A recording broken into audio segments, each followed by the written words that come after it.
The day Mabel Harper understood what her life had become, she was standing in the middle of Harlan Dodd's feed store while half the town of Coldwater Creek watched her get sold. Not sold the way a horse gets sold at auction, with men walking around checking teeth and hooves. Sold quieter than that. Sold in the way that left no mark a judge could see. Harlan Dodd sat behind his counter with his account ledger open flat, and he didn't even look up when he said it. "Girl, your daddy owed me $462. He's dead now. That debt don't die with him." He turned a page, licked his thumb. "I've made arrangements." Mabel was 19 years old, 240 pounds, and wearing her best dress, the blue one with the patched elbow she'd tried to hide under a shawl. She said, "What kind of arrangements?" Harlan looked up then. He had small eyes that always seemed to be calculating something. "Caleb Ashford needs a wife. I need my money. Your daddy needed saving from himself every week for 11 years. He closed the ledger. "You're the arrangement." Someone near the back of the store laughed, a low, mean sound. Mabel didn't turn around to see who it was. She stood there and breathed. If you have ever had the ground pulled out from under you, not the romantic kind where your heart breaks and someone holds you, but the real kind, the kind where everything practical and ordinary turns to nothing in the space of a single sentence, then you already know what Mabel felt in that moment. And if you've never felt it, ask yourself honestly, what would you do if the only choice they left you was to walk through a door you didn't choose, or drown? Mabel Harper walked through the door. Before you hear what happened next, if a story about a woman who refused to be broken speaks to you, hit that subscribe button and ring the bell so you never miss what comes next on this channel. And drop a comment below with your city or country. I want to see how far this story travels. Now let's go back to Coldwater Creek, because what Mabel found at the end of that mountain road will surprise you. The debt started before Mabel was old enough to understand what debt meant. Her father, Thomas Harper, was not a cruel man. He was a weak one, which is sometimes worse. He loved Mabel in the distracted, guilty way that men love the things they've already failed. He'd taught her to read. He'd taught her the names of wild plants and which ones you could eat when everything else ran out. He used to sit with her on the porch steps and point out constellations until she knew everyone.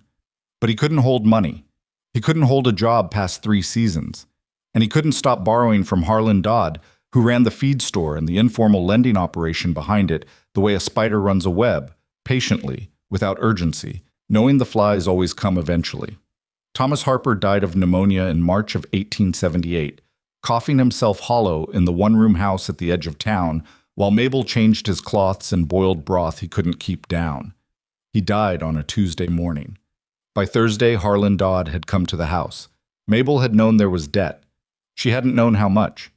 $462 was more money than she could have imagined earning in 2 years of honest work, which was the only kind of work available to a woman in Coldwater Creek who had no family connections and no particular beauty to trade on. The town had opinions about Mabel's body, the way towns always have opinions about things that make them uncomfortable. She'd heard everything: fat, heavy. That poor Harper girl. She'd stopped flinching at it years ago, or at least she'd stopped letting the flinch show. But she'd never stopped hearing it, and she never would. What Harlan explained in his flat accounting ledger voice was that a rancher named Caleb Ashford had recently agreed to pay Thomas Harper's full debt in exchange for a wife. The rancher was 34, a widower, lived on a mountain property 2 hours north of town, and apparently had decided that the logistics of acquiring a willing woman through ordinary means were beyond him. Harlan didn't dress it up. He said Caleb Ashford had a ranch that needed managing and he'd been willing to pay for a practical solution. "He knows what you look like?" Mabel asked. Harlan's expression didn't change. "He knows you're Thomas Harper's daughter. He knows you're young and able-bodied." A pause. "He knows you're not what most men are looking for." There it was, clean as a knife. And he agreed anyway. "He agreed because of it," Harlan said. "Man like Ashford doesn't want a woman with other prospects. He wants one who'll stay put and work hard and not have anywhere else to go." He folded his hands on the counter. "You match that description about as well as anyone in this county." Mabel stood in that feed store for a long time after Harlan finished talking, long enough that the men near the back wall started shifting their weight and avoiding her eyes. She thought about her options with the cold, methodical focus her father had never managed to apply to anything practical. She could refuse. She could watch Harlan file the debt claim against the property, watch the house get sold for lumber, and try to find work somewhere in Coldwater Creek with no money, no connections, and a body this town had already decided was a joke. She could try another town, same calculation, same odds. Or she could marry a stranger who had specifically sought out a woman nobody else wanted, which was humiliating in a way she didn't have words for yet, but would spend a long time feeling. She said, "When?" Harlan said, "Saturday." That was 4 days away. Mabel went home and sat in her father's chair and looked at the four walls of the house she'd grown up in, and she did not cry. She thought crying was probably appropriate, but she couldn't locate the feeling. What she could locate was something quieter and harder. A decision, maybe. Or the beginning of one. No one will break me. She didn't say it out loud. She just let it settle into her bones like something she'd always known. The day before the wedding, Martha Graves came to see her. Martha was 60-something, the widow of the town's former schoolmaster, and one of the few people in Coldwater Creek who had treated Mabel with consistent decency throughout her life. She arrived with a jar of preserved peaches and sat across from Mabel at the kitchen table with the particular expression of a woman who wants to offer comfort, but is honest enough to acknowledge that comfort might not cover what's needed. "You know anything about Caleb Ashford?" Martha asked. "Only what Harlan said." "Harlan Dodd doesn't know half of it." Martha set the peaches down. "Ashford's been on that mountain for 6 years. Came up from somewhere in Missouri, people say. Had a wife when he first arrived. She died in childbirth. Baby too." She paused. "After that, he just closed himself up. People in town call him the lone wolf. Not kindly." "Is he dangerous?" Martha considered this carefully, the way she considered everything.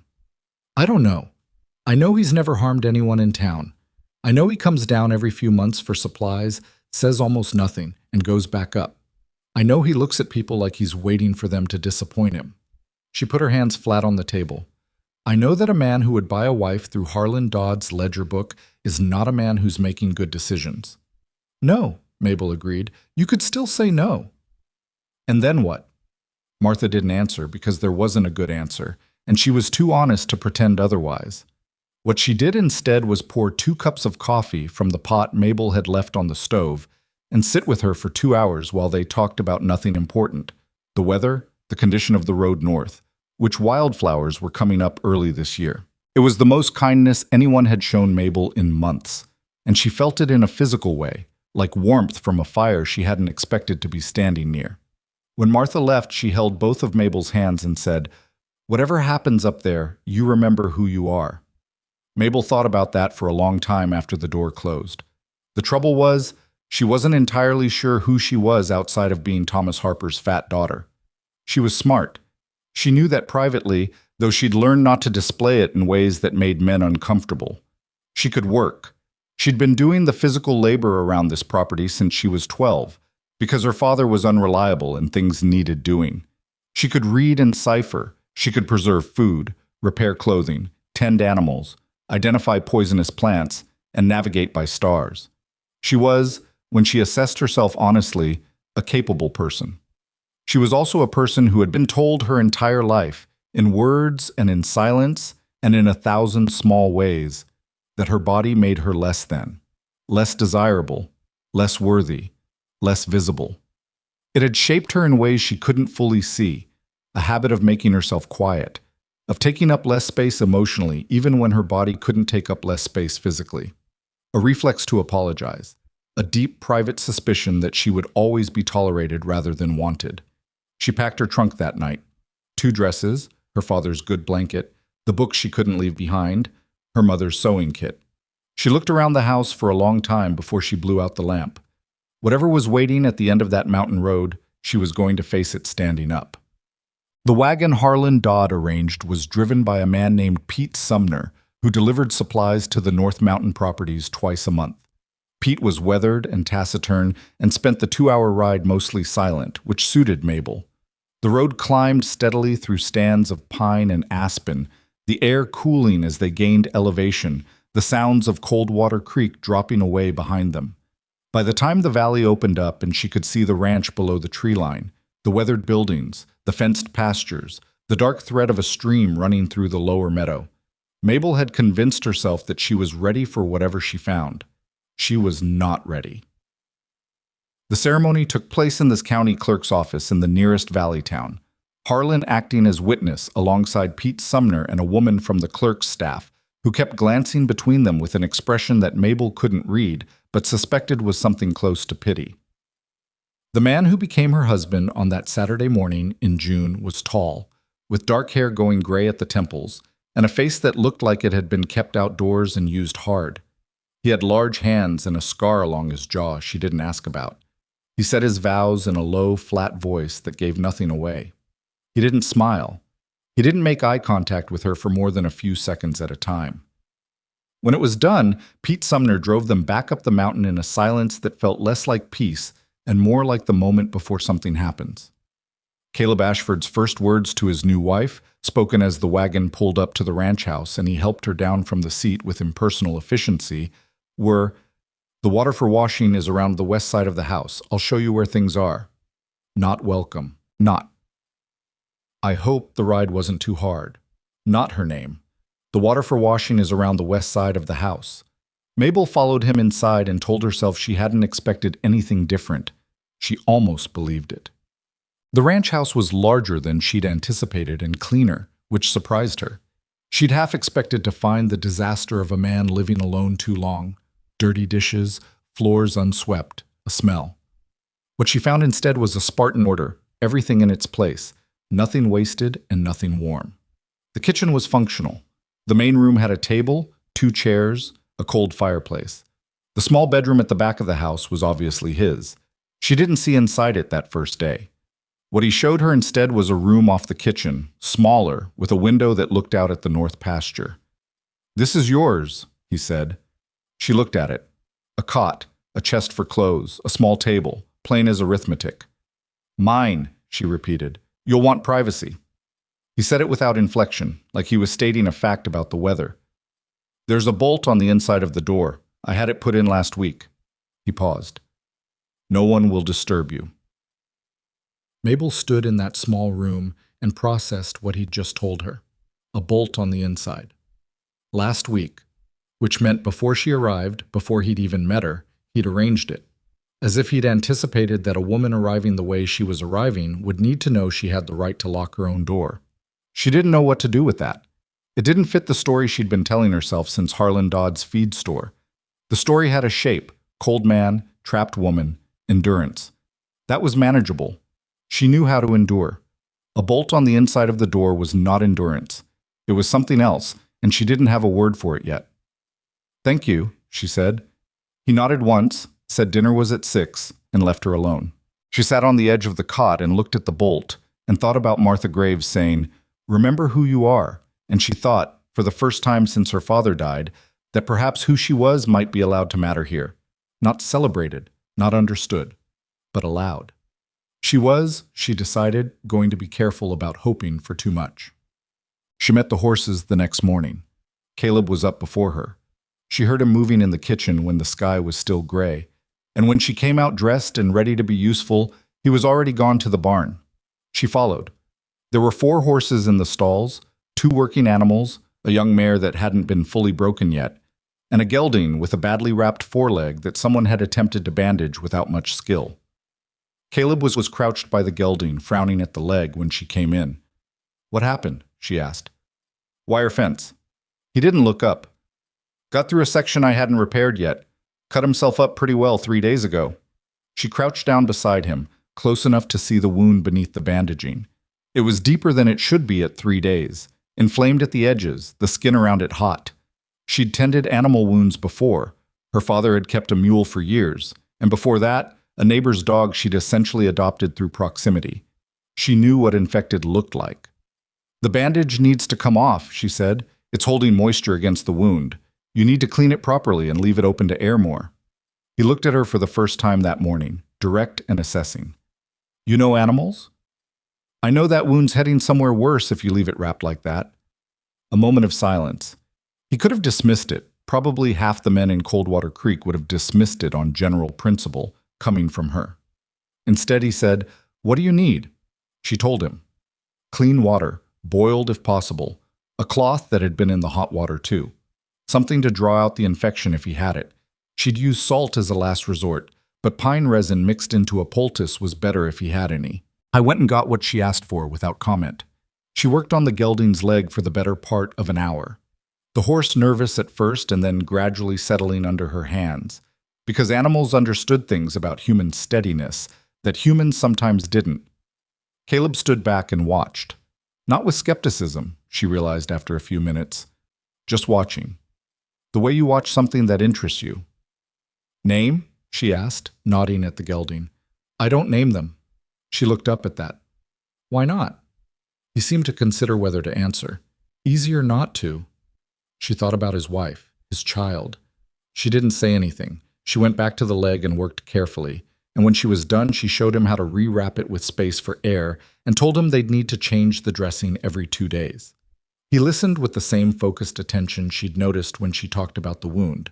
Like information, given clearly, was something he was capable of receiving without needing to pretend he'd already known it. They walked back to the house for breakfast in silence, but it was a different silence than the day before. Slightly less of a wall. Slightly more of a space two people could both occupy. She called the gelding Copper, quietly, just to herself. She figured she was allowed her own private decisions about things. The first week taught her the ranch. It was harder than she'd expected, and better than she'd expected in equal measure. The property was 320 acres of mountain land, most of it steep and forested, with about 60 acres of usable pasture and meadow. There was a spring above the ranch house that fed a small creek running through the property, which was, she came to understand, the most valuable thing Caleb Ashford owned. Water in this country, in this summer, was worth more than the land itself. The work was relentless. Fences needed repair from the winter's damage, and the north pasture had a section where something, possibly elk, possibly the wire had just given way, had pushed down 30 feet of line. Caleb worked from before dawn, and Mabel matched him. Not because she needed to prove something, or not only because of that, but because the work was satisfying in a way that sitting still never had been for her. Her body had always been capable in ways that people chose not to see. She could lift, carry, dig, haul. She could do it for hours. The mountain air made her lungs ache in a good way, and after 2 days she slept better than she had in years. She cooked. She hadn't known what to expect of that either, whether he'd have opinions, whether he'd criticize. He ate what she made without complaint, and occasionally with what might have been appreciation, though it was hard to read. The third evening, she made a rabbit stew with the dried herbs she'd found in the kitchen and some things she'd picked in the meadow. Nothing wild she wasn't certain about, nothing that would cause harm. And he ate 2 bowls of it and then sat for a moment after he'd finished and said, "That's better than I've had in a long time." It was not poetry, it was not romance, but she found herself oddly moved by it, because it was clearly true, and he'd said it because it was true, not because he was trying to make her feel good. She was beginning to understand that Caleb Ashford said almost nothing that he didn't mean, and meant almost nothing that he didn't say, and that this was not coldness. It was something more like its own language, one she was starting, slowly, to learn. On Thursday of the first week, she was in the north pasture helping him restring the downed fence line, a job that normally required 2 people and often got done wrong with one, when he said, without preamble, "Harlan Dodd told you why I did this." She drove a staple into the post before she answered. "He told me his version." "What was his version?" "That you wanted a practical solution, a woman with no other options who'd stay put and work." He was quiet for a moment, pulling the wire taut. "That's close enough to true that I can't call it a lie. It doesn't make me feel better." "I know." He wrapped the wire around the post and said, with the same flat delivery he used for everything, "I'm not good with people. I wasn't built for it, or I got the capacity for it knocked out of me somewhere along the way. I tried the ordinary way of things once, and it didn't—" He stopped. "I needed someone who would work alongside me. Harlan Dodd said you were the hardest working person in Coldwater Creek, and that nobody'd had the sense to notice." Mabel stopped moving. Harlan Dodd, who had sat in that feed store and told her she matched the description of a woman with nowhere else to go. Harlan Dodd had also said she was the hardest working person in Coldwater Creek. He told you that? Word for word. Caleb glanced at her. I'm not saying I handled this right. I'm saying what I was looking for wasn't what most men are looking for, and it's possible Harlan knew that. She turned back to the fence and worked in silence for a while, and felt something she couldn't quite name moving through her. Not forgiveness exactly, and not warmth, but something complicated that had both in it. She thought about the bolt on her door. She thought about him listening, carefully, when she talked about the gelding's wound. She thought about, that's better than I've had in a long time. She thought, this man is not what I expected. She thought, I'm going to have to be careful about more than hoping. Copper's leg healed. By the end of the second week, the inflammation was gone and the wound was closing clean. The first morning, Mabel walked into the barn, and the gelding put his nose out to meet her hand before she'd even spoken. Caleb was watching from across the space and said nothing, but she felt his attention like something solid. She started teaching herself the boundaries of the property during the afternoons when the most urgent work was done. She walked the fence lines, mapped the creek's path, found the spring above the house, and understood why it mattered. In a drought year, which this summer was threatening to become, that spring was the difference between a working ranch and a dead one. She found the place where the creek crossed the property boundary, where her husband's land ended and the national range began. And she found something else there too, a set of survey stakes she didn't recognize, driven into the ground at an angle that didn't match any boundary she'd seen on the document Caleb had shown her when he explained the property. She pulled one stake up and looked at it. Government issue, officially marked, dated, but the date was wrong. The stakes were from last year, and they were positioned about 40 feet inside what she understood to be their boundary. Someone had resurveyed this edge of the property. Someone had moved the line. She brought the stake back to the house and set it on the kitchen table and told Caleb what she'd found. He stared at it for a long moment. He picked it up, turned it over, looked at the date. His face did something complicated that she was starting to be able to read. Not anger exactly, but the controlled precursor to it. The moment before a man decides whether to throw or hold. I haven't had anyone come through here to survey, he said. I know.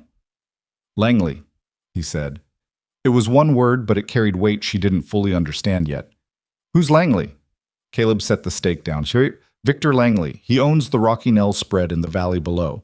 He's been trying to buy this property for 3 years. He paused. I keep saying no. What does he want with mountain land?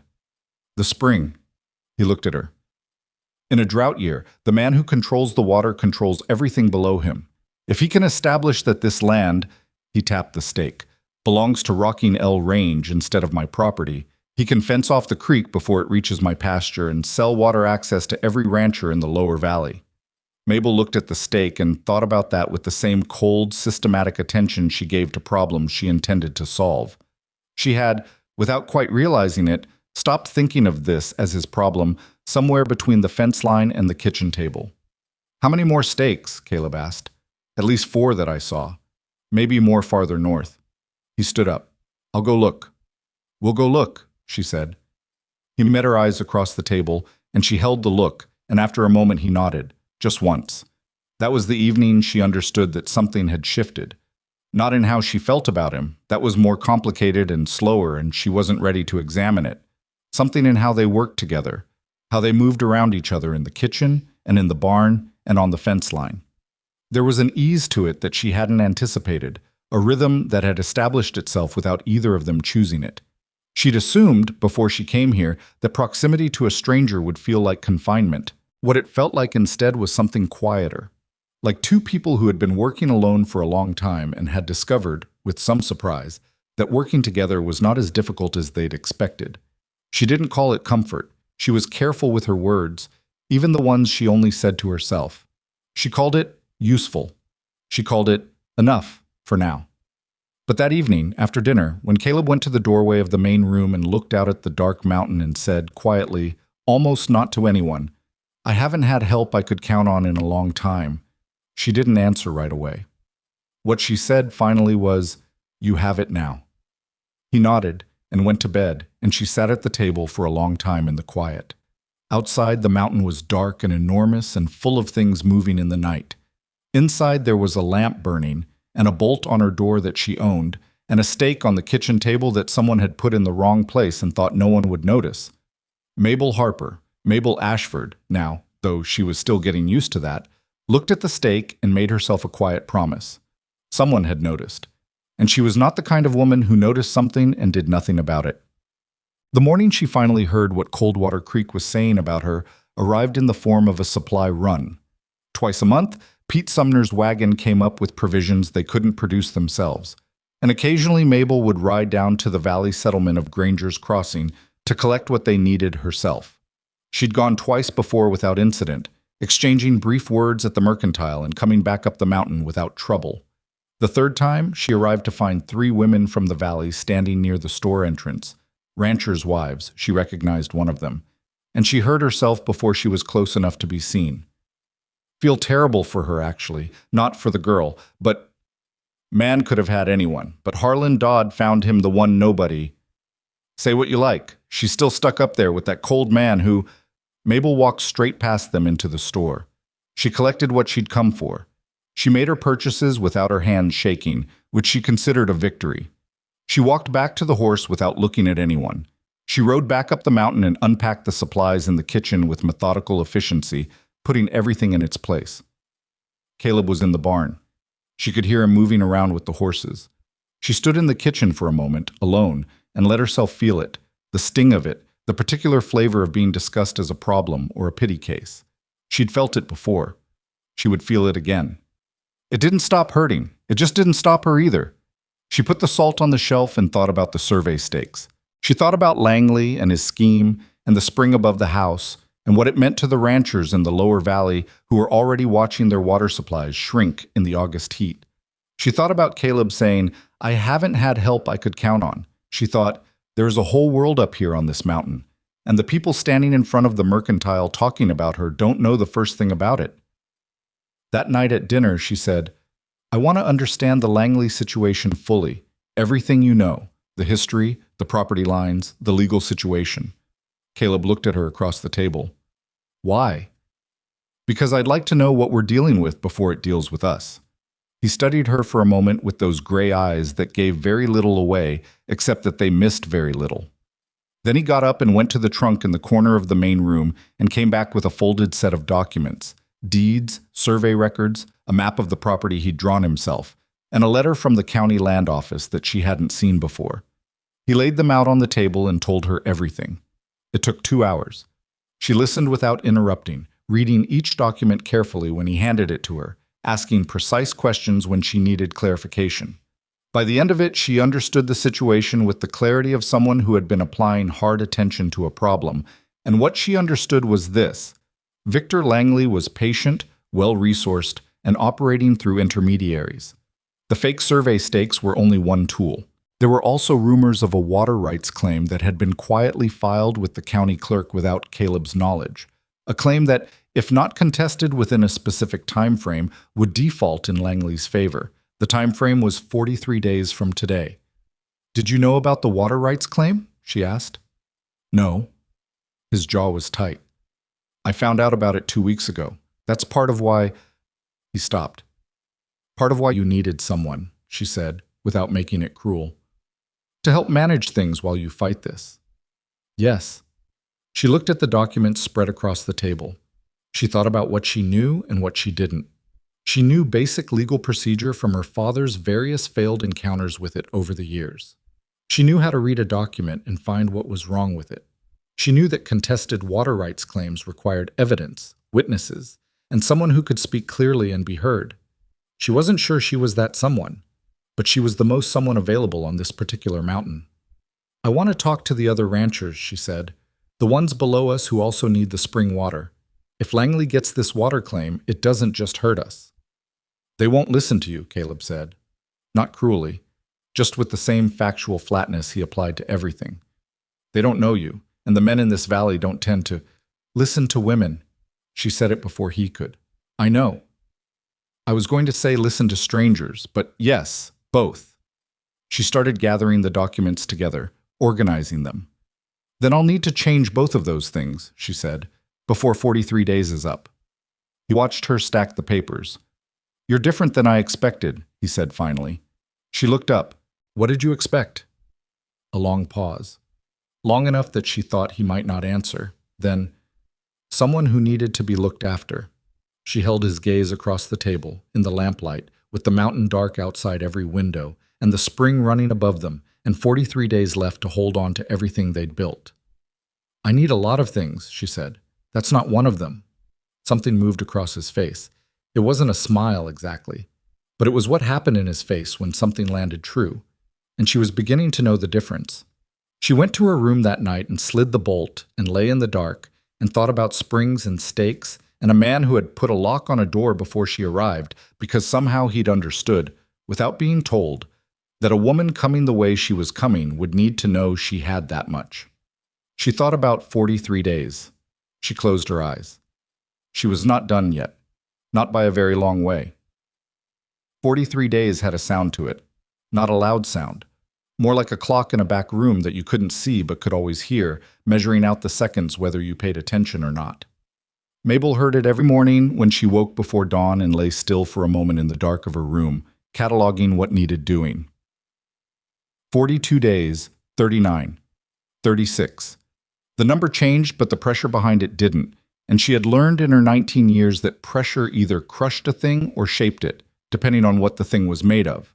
She was learning what she was made of. The first practical problem was the other ranchers.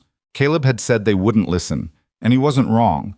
The valley below held 7 working properties, and the men who ran them had spent years developing the comfortable habit of not listening to people who hadn't earned their way into the conversation through years of shared hardship and mutual familiarity. Mabel had been on the mountain 5 weeks. She was a stranger and a woman, and the wife of the man the valley already called the Lone Wolf, which didn't help. But Victor Langley's water rights claim, if it succeeded, would strangle every property that depended on the mountain spring's downstream flow, and that was 7 ranches, not 1. That was a fact, and facts didn't care who delivered them. She started with the closest neighbor, a man named Gideon Pruitt, who ran cattle on the western slope, about an hour's ride from the Ashford property. She rode down alone on a Tuesday, because Caleb had fence work that couldn't wait, and because she'd decided privately that some conversations needed to happen without him present. When a woman arrived with her husband, people watched the husband. When she arrived alone, they had to look at her. Pruitt was in his yard splitting wood when she came up. He was a compact, weathered man in his 50s with a gray beard and suspicious eyes. He stopped splitting and held his axe loosely at his side when he recognized she was from the mountain. "Mrs. Ashford," he said, making it careful and neutral. "Mr. Pruitt." She dismounted because standing on level ground was better than sitting above someone if you wanted them to hear you. "I won't take much of your time. I want to talk to you about the Langley water claim." He looked at her for a long moment. Then he said, "Come inside." His wife brought coffee without being asked. A small woman named Ruth with quick eyes who didn't leave the room after she poured, but moved around the kitchen with the particular stillness of someone listening without appearing to. Mabel noted it and appreciated it. She told Pruitt what she knew. She showed him the document she'd brought, a copy of the county clerk's filing that she'd obtained by writing a careful letter to the clerk's office and waiting 8 days for a response. She'd had Caleb check the legal language, and then she'd checked it herself, and then she'd checked it again. The claim asserted that the spring above the Ashford property was connected by historical usage to Rocking L rangeland, and therefore the water rights predated Caleb's deed. It was written in language designed to look technical and settled, the way fraudulent things often were. But the usage claim was built on surveys, and she now had the original survey stake with the wrong date sitting wrapped in cloth in her saddlebag. Pruitt read the document twice. He read it slowly, which told her he was taking it seriously. "This goes through," he said finally. "Langley controls the flow into my lower pasture." "Into everyone's lower pasture," Mabel said. "He won't sell water access cheaply." Ruth, from across the room, said, "He'll own all of you." Pruitt looked at his wife. Something passed between them. He looked back at Mabel. "What do you want from me?" "I want to know if you have any record of using that spring water before Langley started acquiring property in this valley. Any document, any letter, any old agreement with Caleb or with whoever owned the Ashford land before him. Anything dated." He was quiet for a moment. Then he got up and went to a cabinet in the corner of the room and came back with a battered wooden box. He opened it on the table and they spent the better part of an hour going through papers. Receipts, letters, a hand-drawn map of water access that was 20 years old and showed the spring clearly feeding downstream through what was now the Ashford property and onward into the Pruitt pastures. The map had two signatures at the bottom, an old agreement between the former owner of the mountain land and Gideon Pruitt's father. Mabel looked at that map for a long time. "Can I borrow this?" she asked. "You can have a copy," Ruth said from across the room. "I'll copy it out tonight." She said it with the quiet authority of a woman who had made most of the practical decisions in that household for years and was accustomed to not being credited for it. Mabel rode back up the mountain that afternoon with the copy of the map folded in her coat and the particular feeling of someone who has confirmed that the ground beneath a plan might hold weight. It wasn't triumph, it was one piece. She needed more.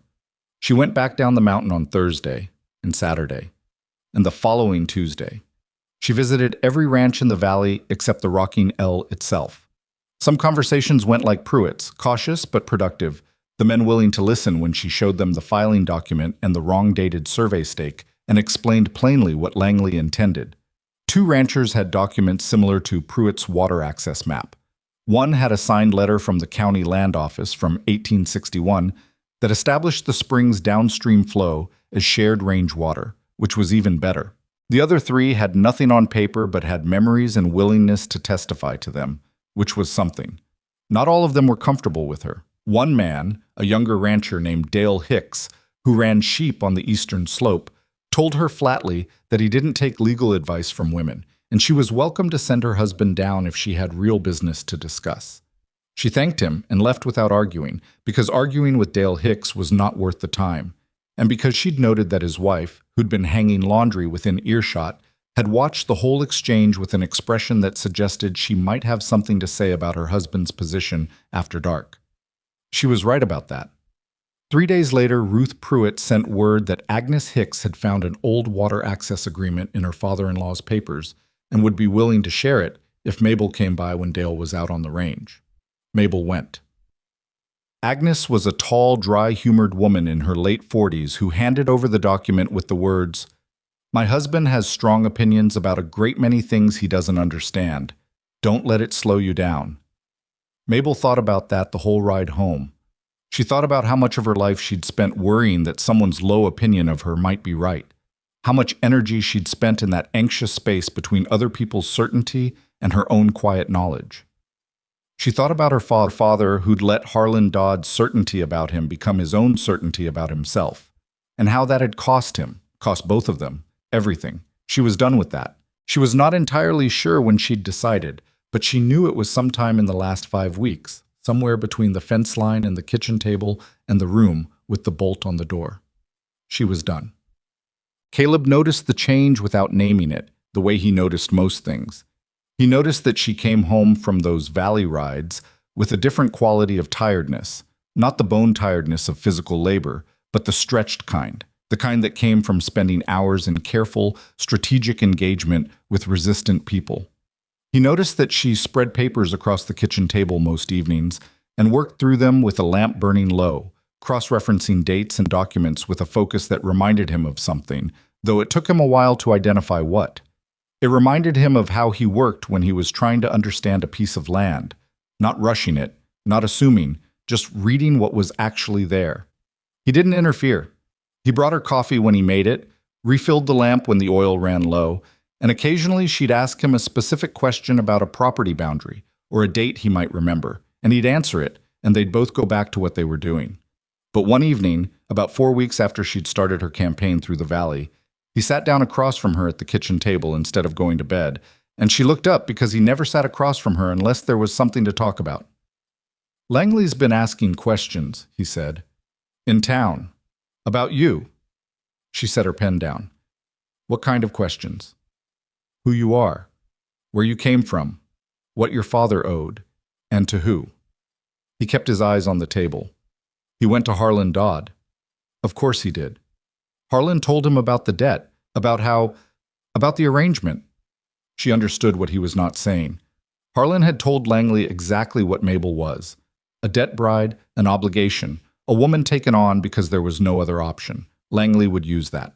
It would be in his lawyer's vocabulary when they finally faced each other in a legal setting. It would be in the way people talked about her, the frame he'd put around her so that when she stood up and said something true, there'd already be a story running underneath it about who she was and what she was worth. He's trying to discredit me before I've even spoken publicly, she said. Yes. She thought about that. It was, she decided, almost a kind of compliment in the twisted logic of men like Langley. You didn't preemptively discredit a person who posed no threat. What did Harlan say exactly? Caleb looked at her. That you were the best worker he'd ever seen Thomas Harper's family produce. That Ashford had gotten more than he paid for. A pause. He was not gentle about the circumstances, but what he said about your capabilities, he meant that part. Mabel was quiet for a moment, processing the strange combination of humiliation and something that might, if she squinted, resemble vindication. Harlan Dodd said I was a good worker. In his way, yes. Well? She picked up her pen again. I suppose that's one thing he got right. Caleb watched her return to the documents. After a moment, he said, Mabel. It was the first time he'd used her name. She'd been counting. She'd noticed. She looked up. I want you to know that... He stopped, started again. When Harlan proposed this arrangement, I knew it wasn't right. I knew what I was asking you to come into, and I did it anyway because I was... Another stop.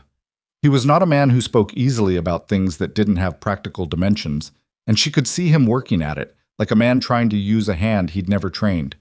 I needed help, and I didn't know how else to get it. And I thought that if I could give you something real in return, not just the arrangement, but actual... He looked at the table.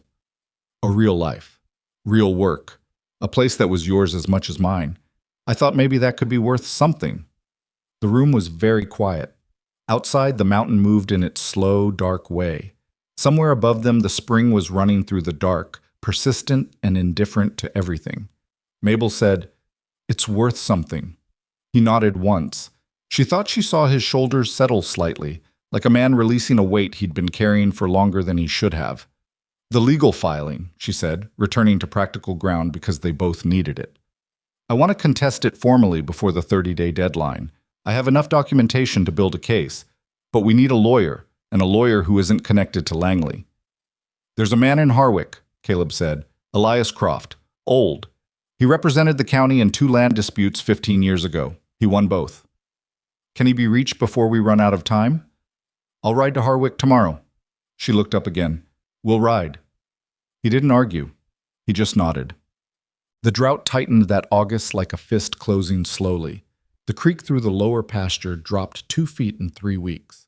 The pasture grass went from summer gold to the particular brittle gray of things that have given up hoping for water.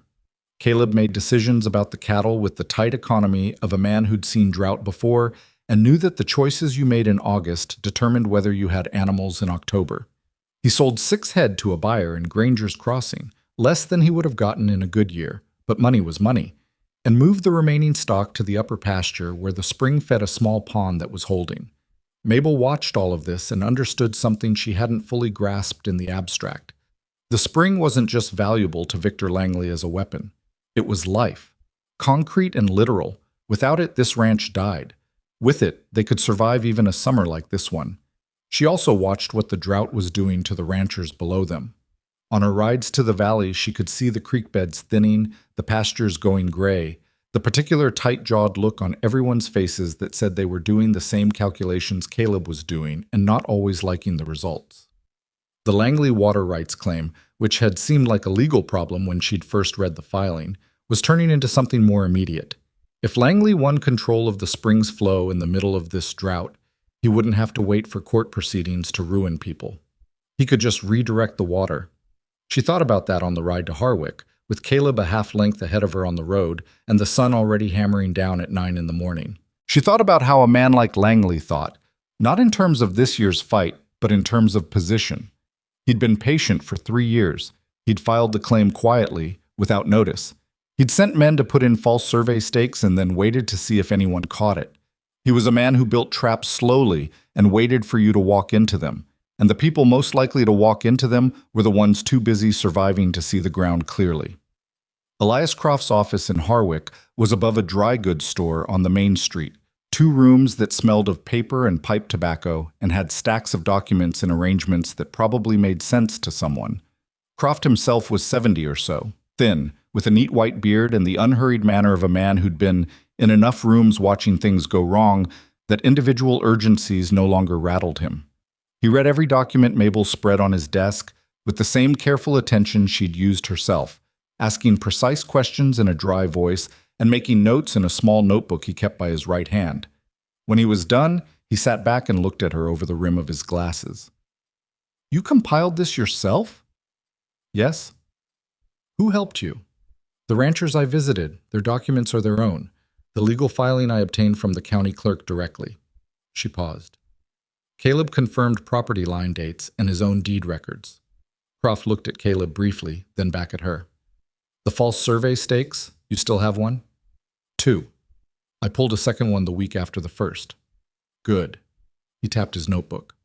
"The water rights claim is weak, legally. The historical usage argument requires continuous documented use, and what Langley has filed doesn't establish continuity. It establishes a single deed transfer from 1871 that he's trying to interpret as including water rights, which it does not, clearly." He set the notebook down. "But weak claims win when they're not contested, and contested claims still cost money and time and sometimes goodwill, even when the law is on your side." "We know that," Mabel said. "We're contesting anyway." Croft looked at her for a moment with the assessing look of a man who has spent 50 years watching people walk into his office and trying to read within the first 10 minutes whether they had what difficult things required. She did not look away. 43 days from the original filing," he said. "When did you first learn of it?" 23 days ago. Which leaves 20 days. 19 by the time we get back." He was quiet for a moment, then, "I'll need a retainer, $20. Caleb moved slightly in his chair. Mabel said, "We'll have it to you within the week." They didn't discuss the $20 on the ride back up the mountain because they both knew the math. 6 cattle sold at drought prices left a margin, and it was thin, and $20 was a real cost. But some costs were worth what they bought, and what Elias Croft bought them was a man who knew the difference between what the law said and what someone was claiming it said, and was old and experienced enough not to be impressed by Victor Langley's money. That evening, she sat with Caleb on the front steps of the ranch house. The first time she'd done that, she realized. Just sat without working, just being in the same space without a task between them. The air had cooled when the sun dropped behind the ridge, and it was almost comfortable, the darkness coming on slowly the way it did at elevation, the stars becoming visible one at a time. "You know they'll say things," he said after a while. "When this goes to a hearing, about where you came from, why you're here." "I know. It won't be comfortable." "Was it comfortable before?" She said it without bitterness, just factually. He was quiet. Then, unexpectedly, "No, I suppose not." She looked out at the dark pasture where the cattle moved in slow shapes against the gray-green grass. She thought about a word she'd been turning over lately, examining from different angles. Home. She'd had a house before, a place where she'd grown up and lived and eventually stayed to watch her father die. She'd never quite been able to call it home. There was always too much uncertainty in it, too much of her father's loose relationship with stability. This mountain, this ranch. She didn't own it, not in any legal sense. Her name wasn't on the deed. She had no more formal claim to it than the arrangement she'd walked into 6 weeks ago. But she knew where the water stakes were, and how the spring ran, and which pasture held grass longest in a drought. She knew Copper's particular way of turning his head when something worried him. She knew that Caleb drank his coffee black and that he'd been using the same cracked mug since before she arrived and seemed attached to it for reasons he hadn't explained and she hadn't asked about. She knew that when he said very little, it often meant he was thinking hard, and when he said something direct, it was always true. She knew the bolt on her door and the weight of it under her hand, and what it meant that it had been there before she arrived. "I'm not going anywhere," she said. He didn't answer right away. Then, "Good." One word. But the way he said it, careful, like something he'd been holding on to for a while, carried more than its face value, and she let herself hear it. 2 weeks before the deadline, Victor Langley came to the ranch. She saw the horses from the kitchen window, 3 riders coming up the road from the valley, and one of them on a horse that hadn't been bought for working country. She'd never met Langley, but she knew him by his horse, which was the kind of conclusion her father would have laughed at, and which she'd found, in her experience, held up. She stepped outside before Caleb could get to the door. She heard him come out behind her, but she was already on the front porch when the riders pulled up. Langley was in his late 50s, thick through the chest, with the kind of face that was probably called handsome in a room full of his employees. He had two men with him who were not cowboys. Their hands were wrong, their posture was wrong. They were a different kind of hired. He looked at Mabel for a moment with the mild surprise of a man who expected a different landscape. Then he looked past her to Caleb. "Ashford," he said, "I've come to make another offer on the property." "The answer's still no," Caleb said from behind her. Langley kept his eyes on Caleb, the practiced invisibility that powerful men applied to women who stood in their way. "The drought's not getting better. Water's going to be an issue all fall. A man in your position, the answer," Caleb said, "is no." Langley's gaze finally moved to Mabel, and she held it without shifting her weight. "Ma'am," he said, with a courtesy that was almost precise in how little it meant. "You're new here. Maybe you don't fully understand what your husband's holding on to. This land has a clouded history, survey disputes, water claims. I'm very familiar with the survey disputes," she said. "I found 2 of your stakes inside our property line." The politeness didn't leave his face, but something underneath it changed. "I beg your pardon?" "The survey stakes, dated wrong, and positioned about 40 feet inside our boundary on the North Creek edge. I have both of them. Our attorney in Harwick has copies of the documentation." She said it the way she said everything, simply, without performance, because plain true things didn't need dressing. "The water rights filing is being contested before the deadline. I imagine Mr. Croft will be in contact with your legal representative shortly." Langley looked at her for a long moment. Around them, the August heat sat hard and flat on everything. "You're Thomas Harper's girl," he said finally.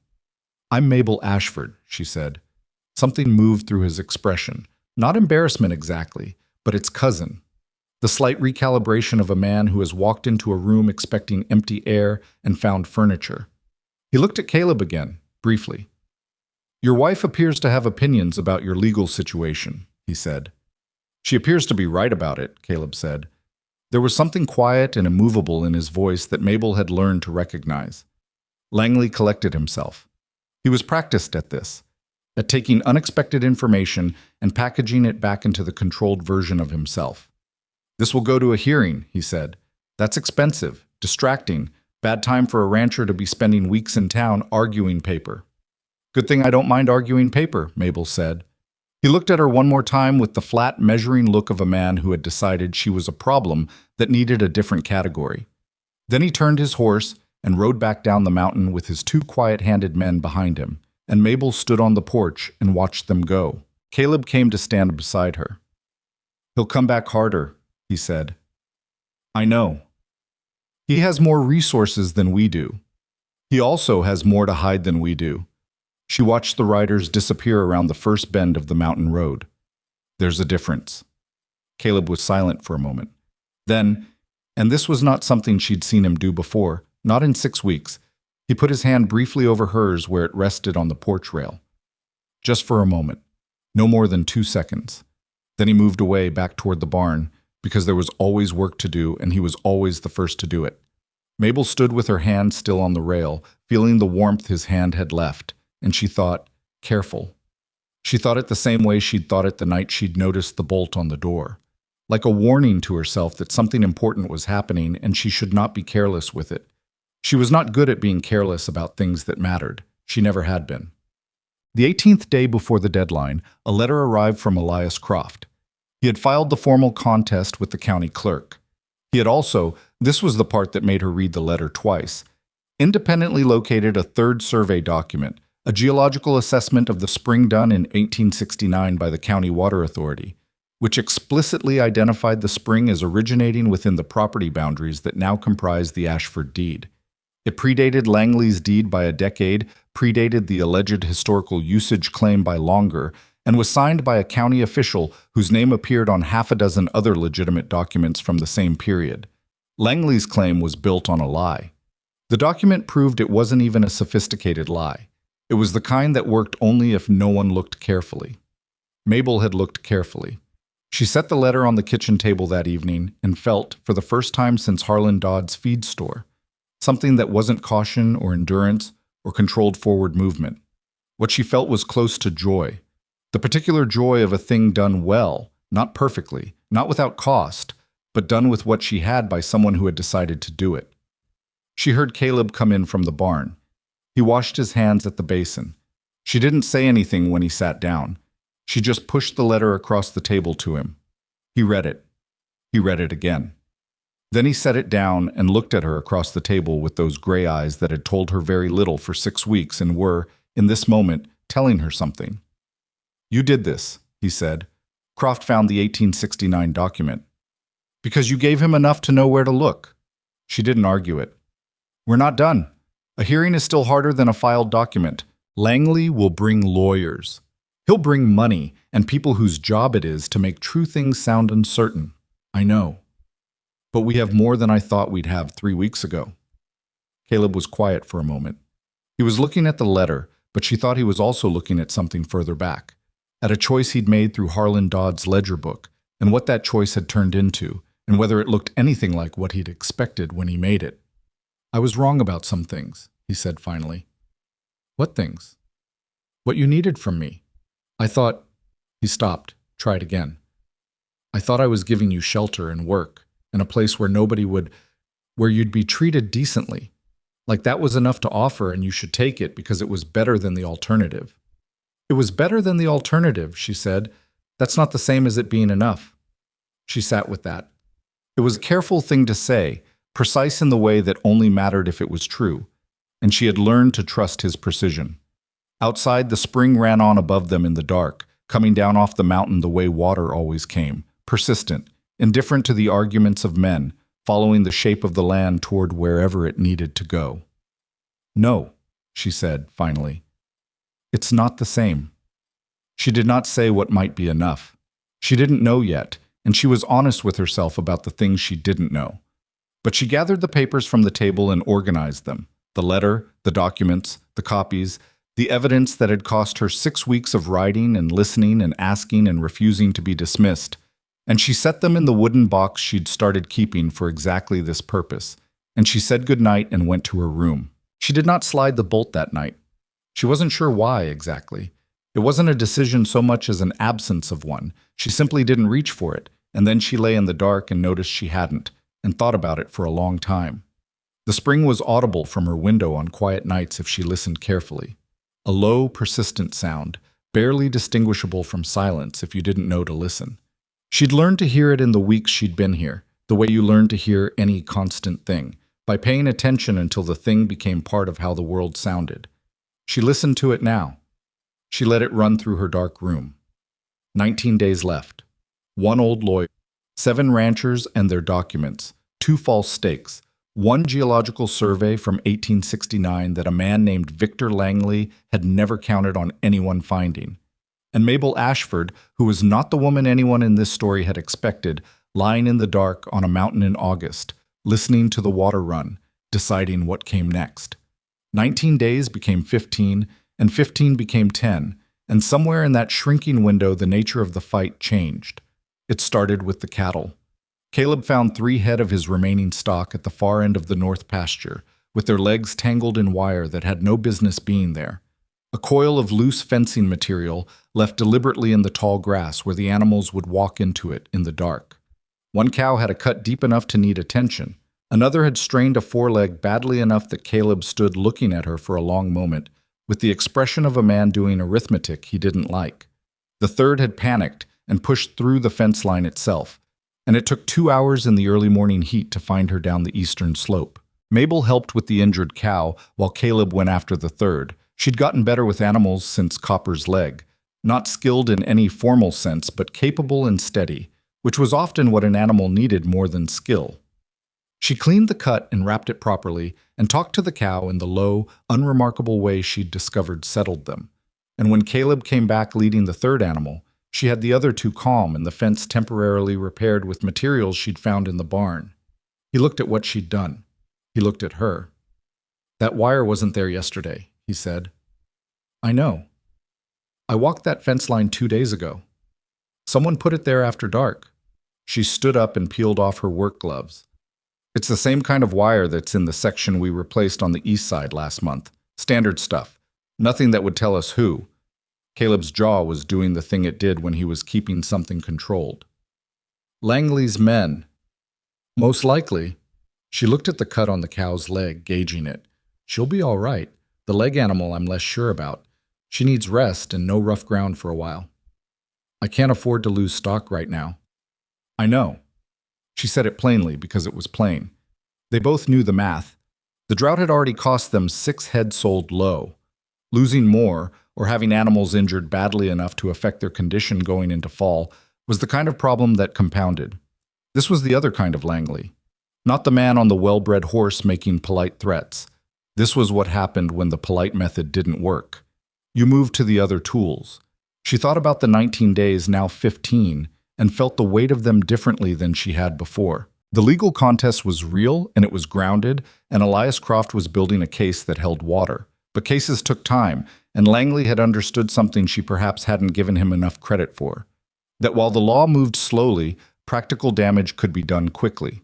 An injured herd, a fire that started accidentally, a creek bed mysteriously dammed above the property line, things that couldn't easily be proved and couldn't be undone. She went inside and sat at the kitchen table with the papers she'd been living with for weeks, and she looked at them differently. Not just as legal evidence, as the picture of a man's method. The fraudulent survey stakes were patient and technical. The water rights claim was patient and technical, but the wire in the grass was neither of those things. It was a message, the kind delivered when patience runs out. Langley was worried. If Langley was worried, she was doing something right. She needed to keep doing it faster. The night after the wire incident, she wrote 3 letters. The first went to Elias Croft, informing him of what had happened and asking whether an act of deliberate property interference could be documented in a way that added to their case. She knew it was a long shot. Proving who left wire in tall grass at night was nearly impossible. But she wanted Croft aware of the escalation. Men like Langley didn't escalate without reason, and a judge who understood the pattern of behavior might read the legal evidence differently with that context in mind. The second letter went to Gideon Pruitt, because Pruitt had become something adjacent to an ally over the past weeks, and she needed more than documents from him now. She needed presence. She needed the Valley ranchers to understand that what was happening to the Ashford property was the preview, not the main event. That if Langley could squeeze one mountain ranch out through legal manipulation and quiet intimidation, he would turn that water control into leverage over every property below, and he would do it in a drought year when they had the least capacity to resist. The third letter was harder to write.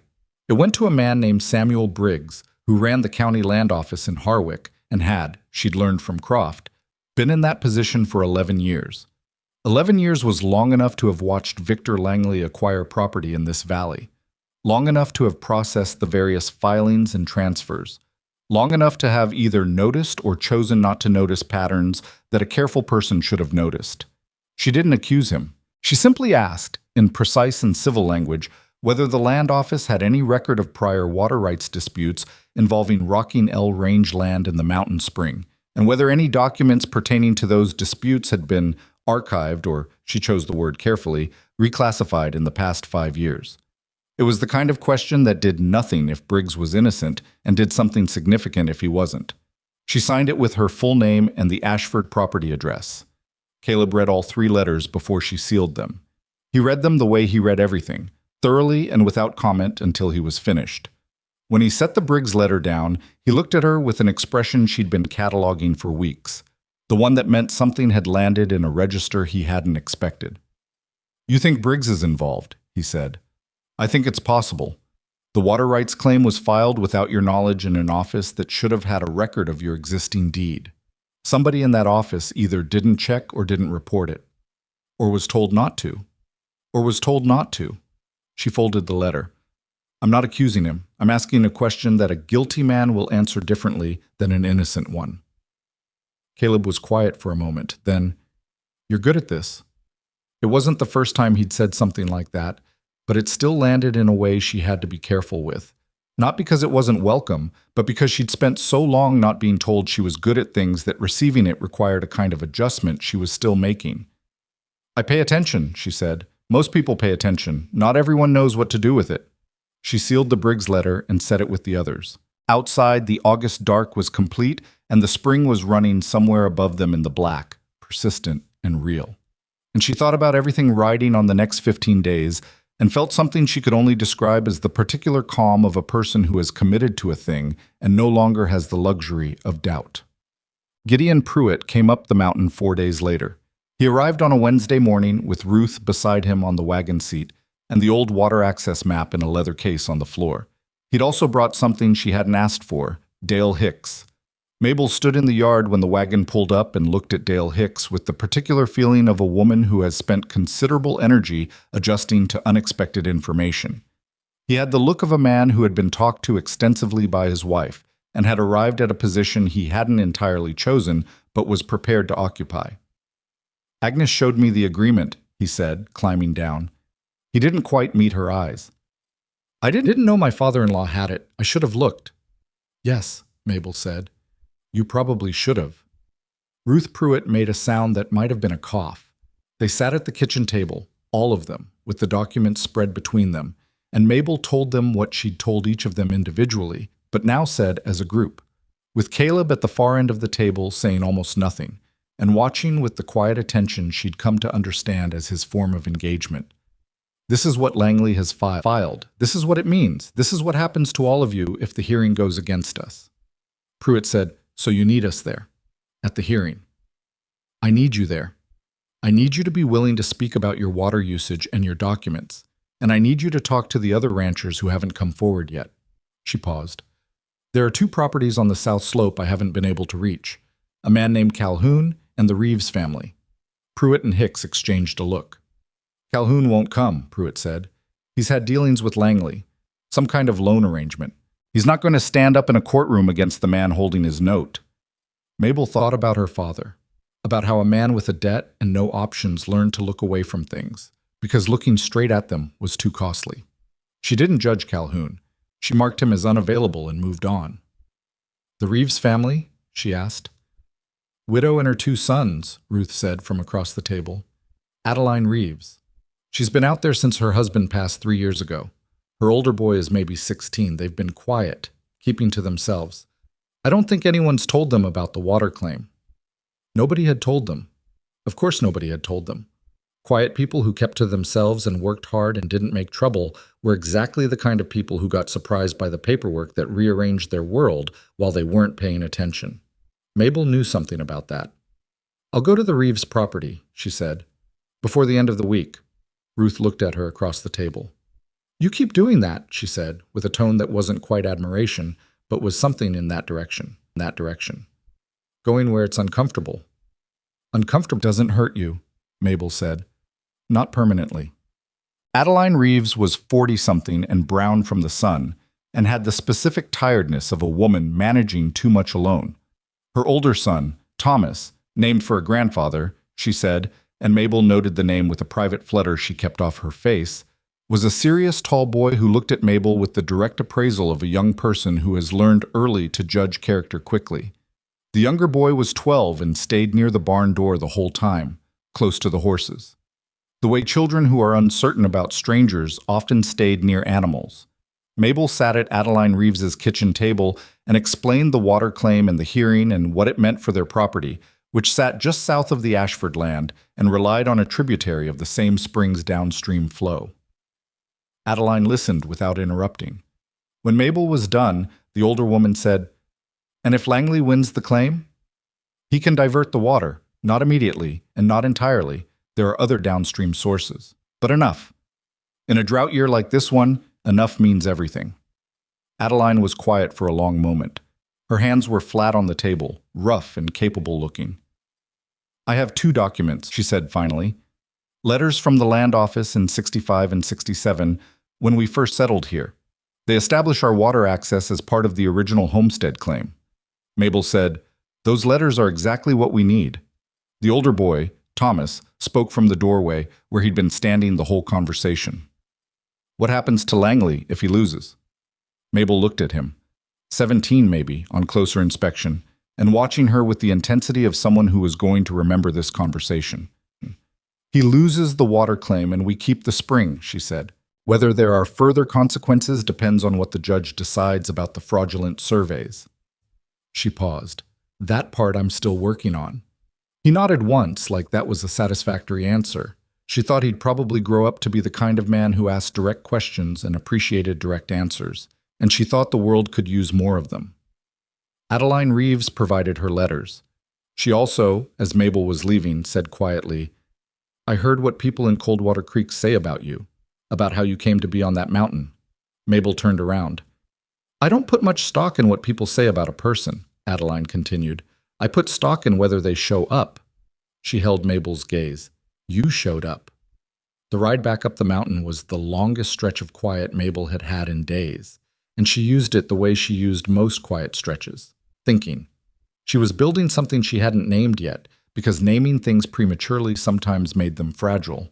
But she could see the shape of it. 7 ranchers and their documents, Elias Croft, and the 1869 Geological Survey, the 2 false stakes, and a water rights claim built on a lie that the evidence was now surrounding on 3 sides. What she needed was the 4th side, something that showed not just that the claim was wrong, but that it was deliberate, that someone with access to county records had assisted in constructing it. She needed Samuel Briggs to respond to her letter, and she needed to understand what his response meant, and she had 11 days left to do it in. The response came in 8 days. It arrived not as a letter, but as a man.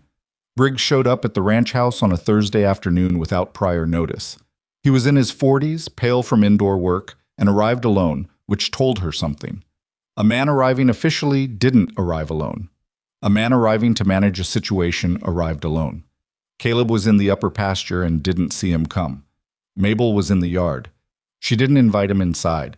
She stood in the yard with her arms at her sides and waited, and he got off his horse and held his hat in both hands in the particular posture of a man who has arrived to do something he's uncomfortable with. Mrs. Ashford, he said. Mr. Briggs. I received your letter. I know, you're here. He looked around the yard, a quick, checking look, making sure they were alone. That told her something too. The questions you asked, he said, about reclassified documents. I want you to understand that the land office operates under specific... Mr. Briggs. She kept her voice even. I'm not asking you to defend the office's procedures. I'm asking you whether documents pertaining to this property's water rights were modified or misfiled in the past 5 years. It's a yes or no question. He was quiet for a long moment. His hat was turning slowly in his hands. An assessment from 1869, he said carefully, may have been incorrectly indexed in a way that made it less accessible during a standard record search. She felt something sharp and focused move through her, the particular attention of a person who has just found the 4th wall. Incorrectly indexed, she said. These things happen. Old documents, inconsistent cataloging systems.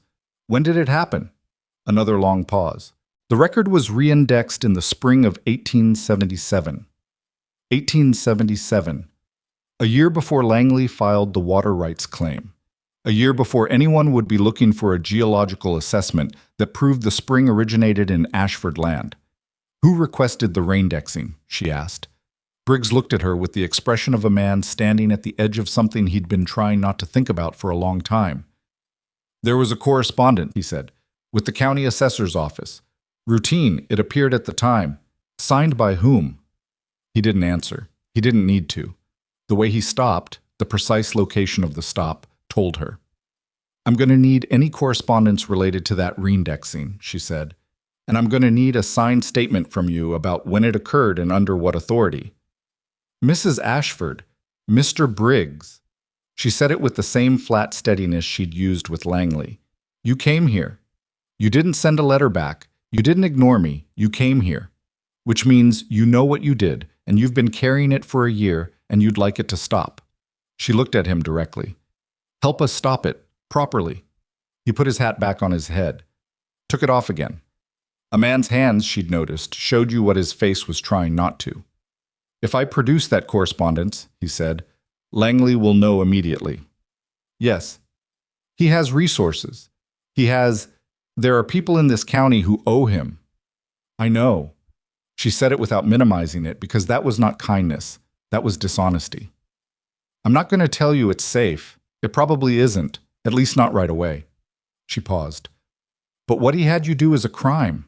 A county official facilitating document suppression in connection with a fraudulent land claim. That's not a thing that stays buried when someone looks for it, and someone is looking for it. The question is whether you hand it over now, with some control over how it's presented, or whether Elias Croft finds it another way and you have no control at all. The name landed. Croft was known. Croft was old and methodical and not susceptible to pressure. Briggs stood in the yard for a full 30 seconds without speaking. The sun was hammering down and neither of them moved. "I'll have a document to Croft's office by Monday," he said finally.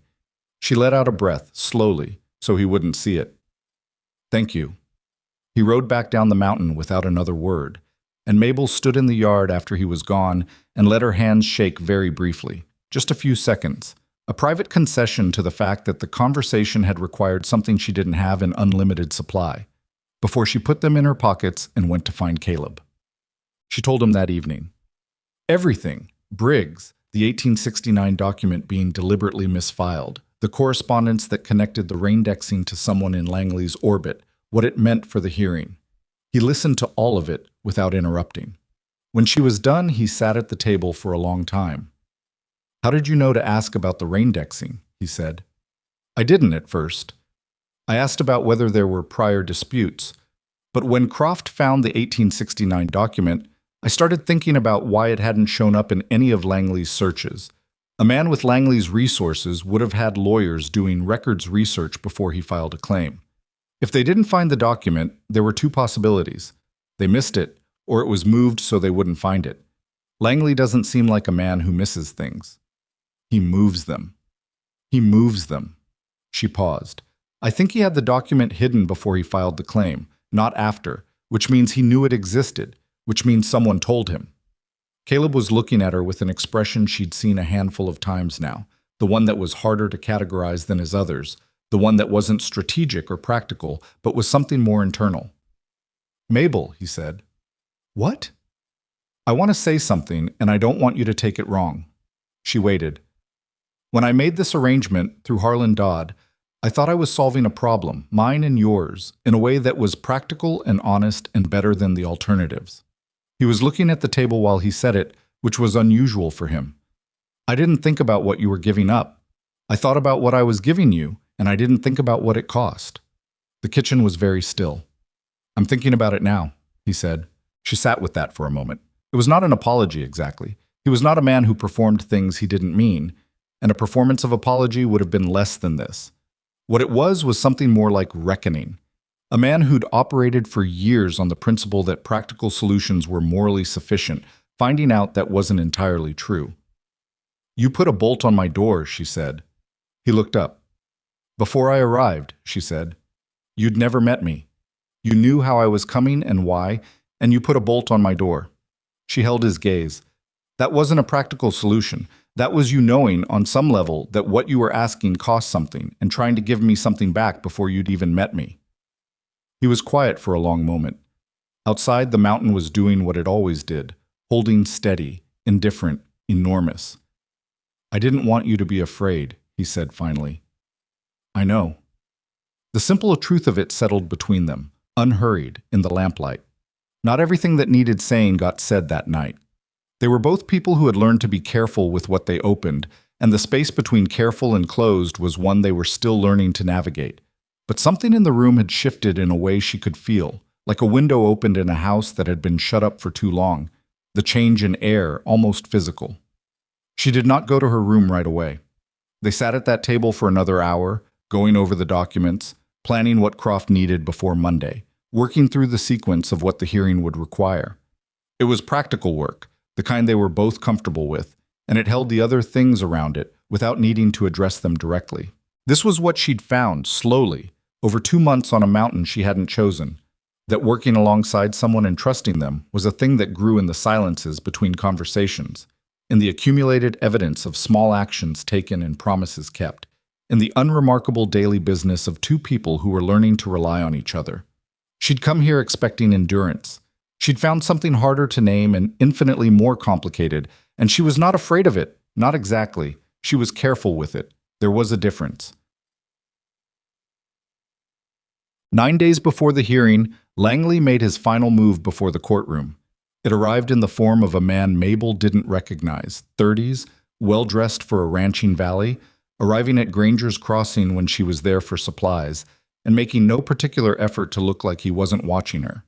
He introduced himself as a Mr. Slade, representing certain business interests he was vague about, and he said, with the cordial efficiency of someone delivering a message he'd been sent to deliver, "Mr. Langley would like you to know that the financial obligations your father left behind, the full amount, plus accumulated interest, could be settled entirely, and the Ashford property deed transferred into your name alone, if you'd encourage your husband to withdraw the legal contest before Monday."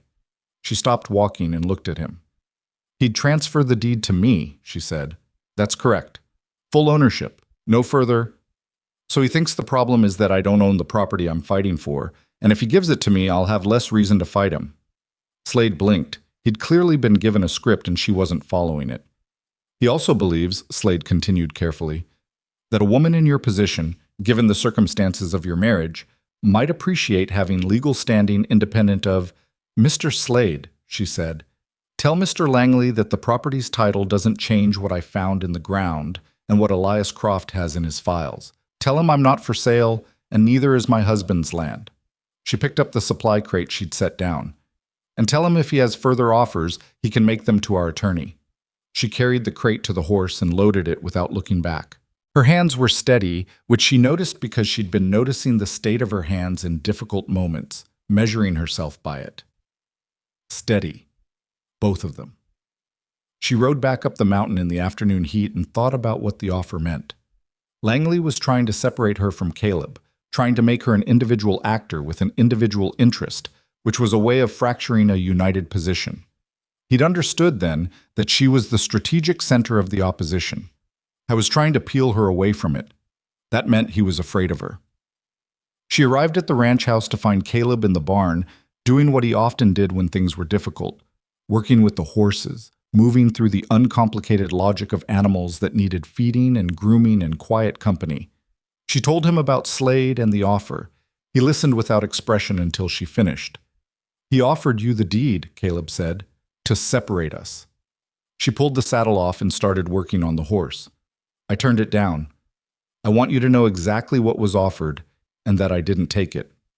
He was quiet for a moment, then, "You didn't need to tell me." She looked across the horse's back at him. "Yes, I did. You should know every move he makes." "I trust you."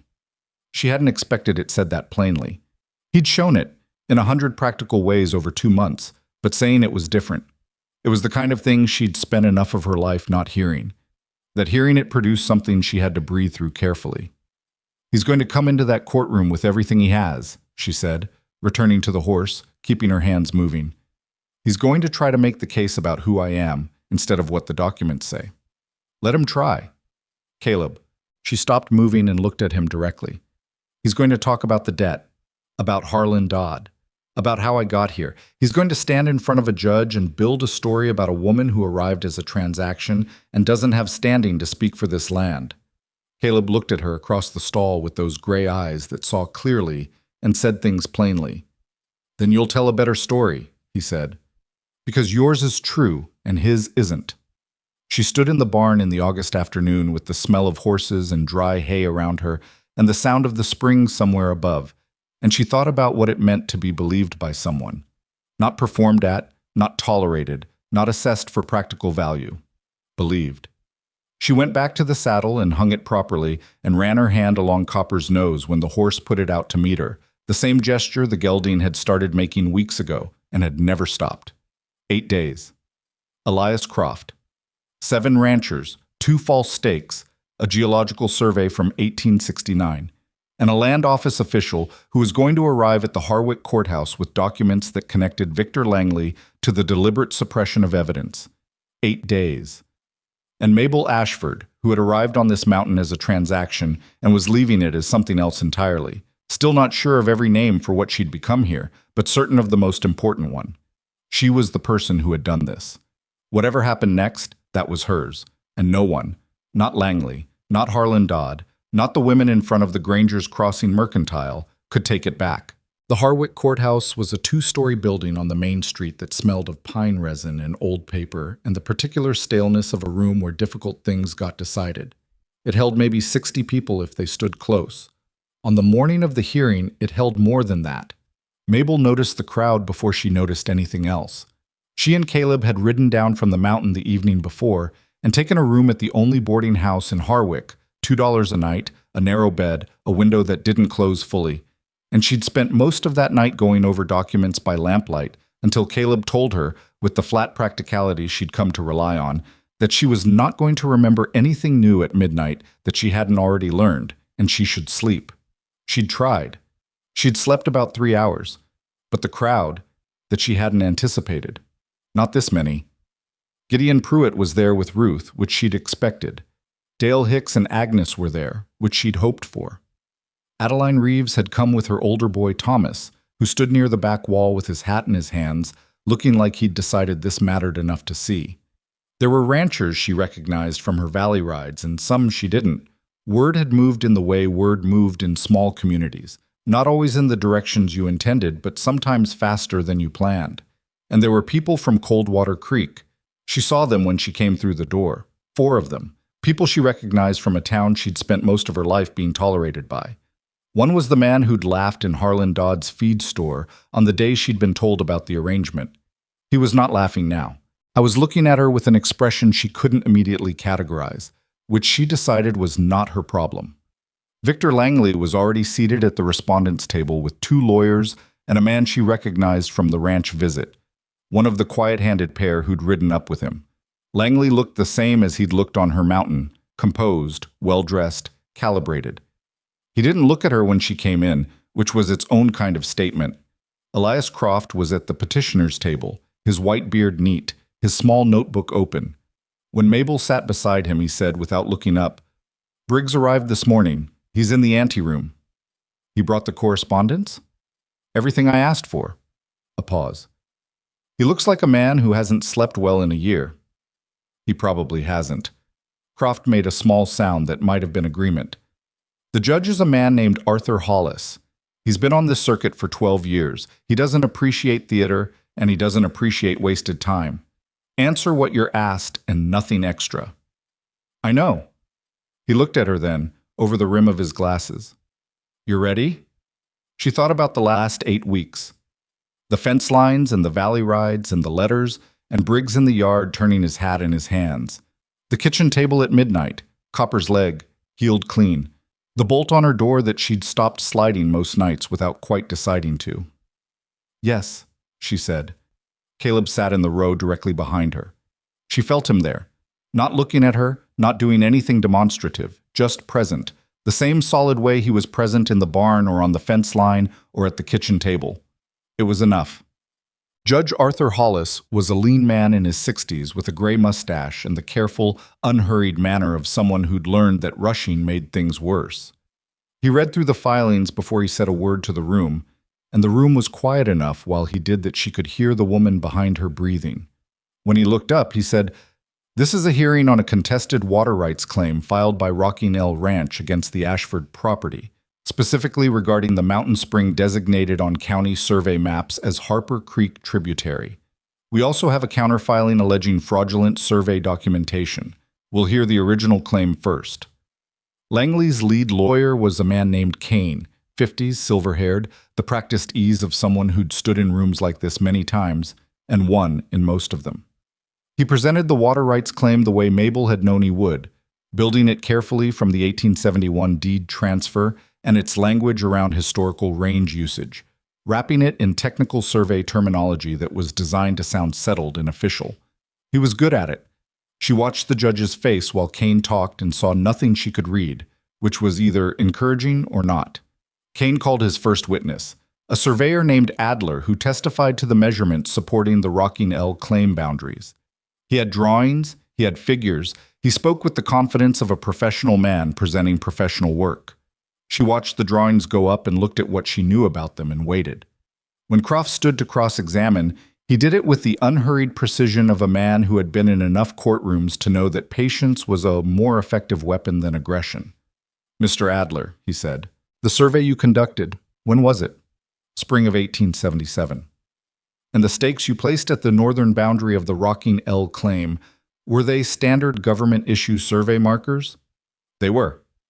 Croft reached into the document case and produced the 2 stakes Mabel had pulled from the ground. He set them on the table. Could you tell the court when these were manufactured? Adler looked at them from across the room. Something in his posture shifted slightly. I'd need to examine them. Please do. The stakes went to Adler. He turned them over. He read the stamp dates on the underside, the dates Mabel had found wrong on that first afternoon when she walked the boundary alone. She watched his face. These appear to be 1876 manufacture, he said. 1876. Croft repeated it without inflection. These stakes were found inside the Ashford property boundary, positioned to suggest a survey demarcation. They're dated a year before your survey. Who placed them? Adler stopped. I placed stakes in the positions I was given. I didn't manufacture them. Who gave you the positions? A pause that was slightly too long. I received coordinates from the client. From Rocking L Ranch, from Mr. Langley's operation. From their land manager, yes. So the positions were given to you. You didn't independently establish them. The survey work was, it's standard practice to receive client coordinates and verify. Did you verify them against the existing Ashford deed boundaries? Another pause. Longer this time. I was given the Rocking L boundaries to work from, Adler said. Croft looked at him for a moment. No further questions. Mabel let out a breath quietly. Beside her, Croft made a small note in his book. What? Langley's second witness was a man named Hobart, who had worked Rocking L Range for 20 years and testified to using the spring water during cattle drives across the mountain, dating back to the 1860s. He was confident, direct, and Mabel had spent 3 days trying to find something to undercut him because historical usage testimony from a credible long-term employee was hard to fight with paperwork alone. What she'd found wasn't a document, it was a date. When Croft stood to cross-examine Hobart, he asked about the cattle drive routes in detail. Which seasons, which directions, how frequently? Hobart answered smoothly. He'd clearly been prepared. Then Croft asked, almost as an aside, and in the drought year of 1871, the August drives you mentioned, you took cattle through the North Mountain Corridor? That's right. The same corridor that sits above the Ashford property? Yes, sir. Mr. Hobart. Croft opened a document on the table. I have here a record from the County Livestock Registry showing that in August of 1871, Rocking L Ranch had 240 head of cattle on record. However, the North Mountain Corridor through that drought season was under a county grazing restriction issued by the Territorial Governor's Office. I have that order here as well, prohibiting cattle movement above 4,000 feet elevation due to fire risk. He set both documents down. The Ashford Spring is at 4,200 feet. Were you in violation of that grazing restriction? The room was very still. Hobart looked at the documents. Then he looked at Langley's table, which was a mistake because everyone in the room saw him do it. I don't recall any restriction, he said. You don't recall a governor's order. It was a long time ago.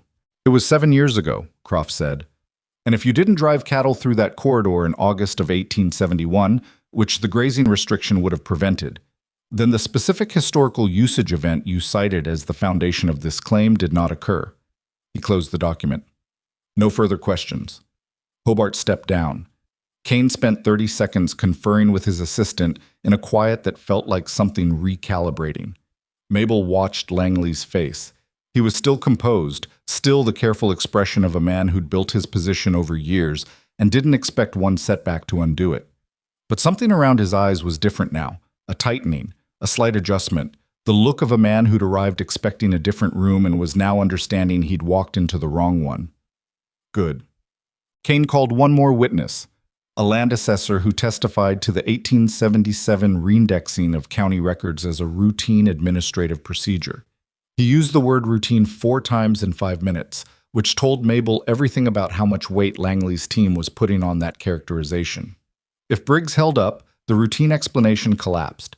If Briggs didn't hold up, if he recanted or minimized or was somehow not available, the whole line of their case went with him. When Croft said, "The petitioner calls Samuel Briggs," the room shifted.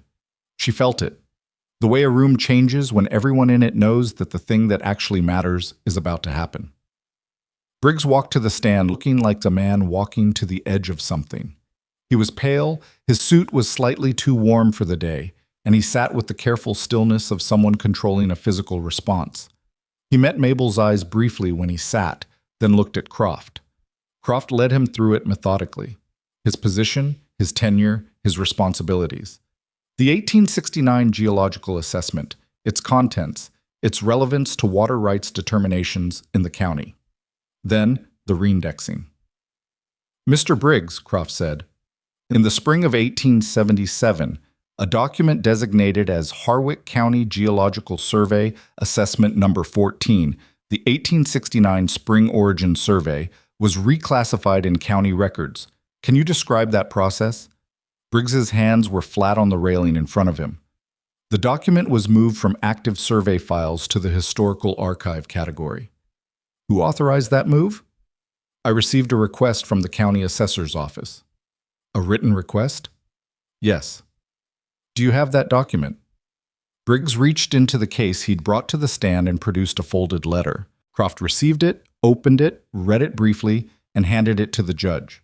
For the record, Croft said, this is a letter dated March 14, 1877, on County Assessor's Office letterhead, requesting the reclassification of Geological Survey Assessment Number 14 to the Historical Archive, signed by Deputy Assessor Warren Cole. He turned back to Briggs. Do you know who Warren Cole is?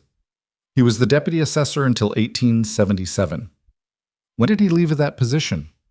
October of 1877. Where did he go after leaving the assessor's office? A pause. The whole room seemed to draw a breath. He went to work for Rockinell Ranch, Briggs said, as their land manager. The sound that went through the room was not loud, but it was definite. The collective adjustment of 60 people understanding that the frame of the thing had just changed. Langley's lawyer was on his feet immediately. Objection. The witness is speculating about employment arrangements outside his I have documentation, Croft said, and produced a second document. He handed it up. Judge Hollis looked at it for a long moment. Overruled, the judge said. He said it without heat, the way he said everything, but he said it. Croft looked at Briggs. To be clear, the document that would have immediately invalidated Langley's water rights claim was removed from active county records, at the request of a man who subsequently became employed by the Rockinell Ranch, approximately 6 months before that water rights claim was filed. Yes, Briggs said. That's correct. The quiet afterward was the particular quiet of a room where something that had been constructed carefully over time has just come apart in public. Kane's cross-examination of Briggs was aggressive in the way that cross-examinations get aggressive when the other side is trying to reconfigure a disaster. He pushed on Briggs's own role. Shouldn't he have flagged the request? Shouldn't he have verified the authority? Why hadn't he come forward earlier? These were fair questions, and Briggs answered them poorly, because the honest answers reflected badly on him, and he knew it, and the room knew it. He'd followed an instruction he should have questioned. He'd looked away from something he should have looked at.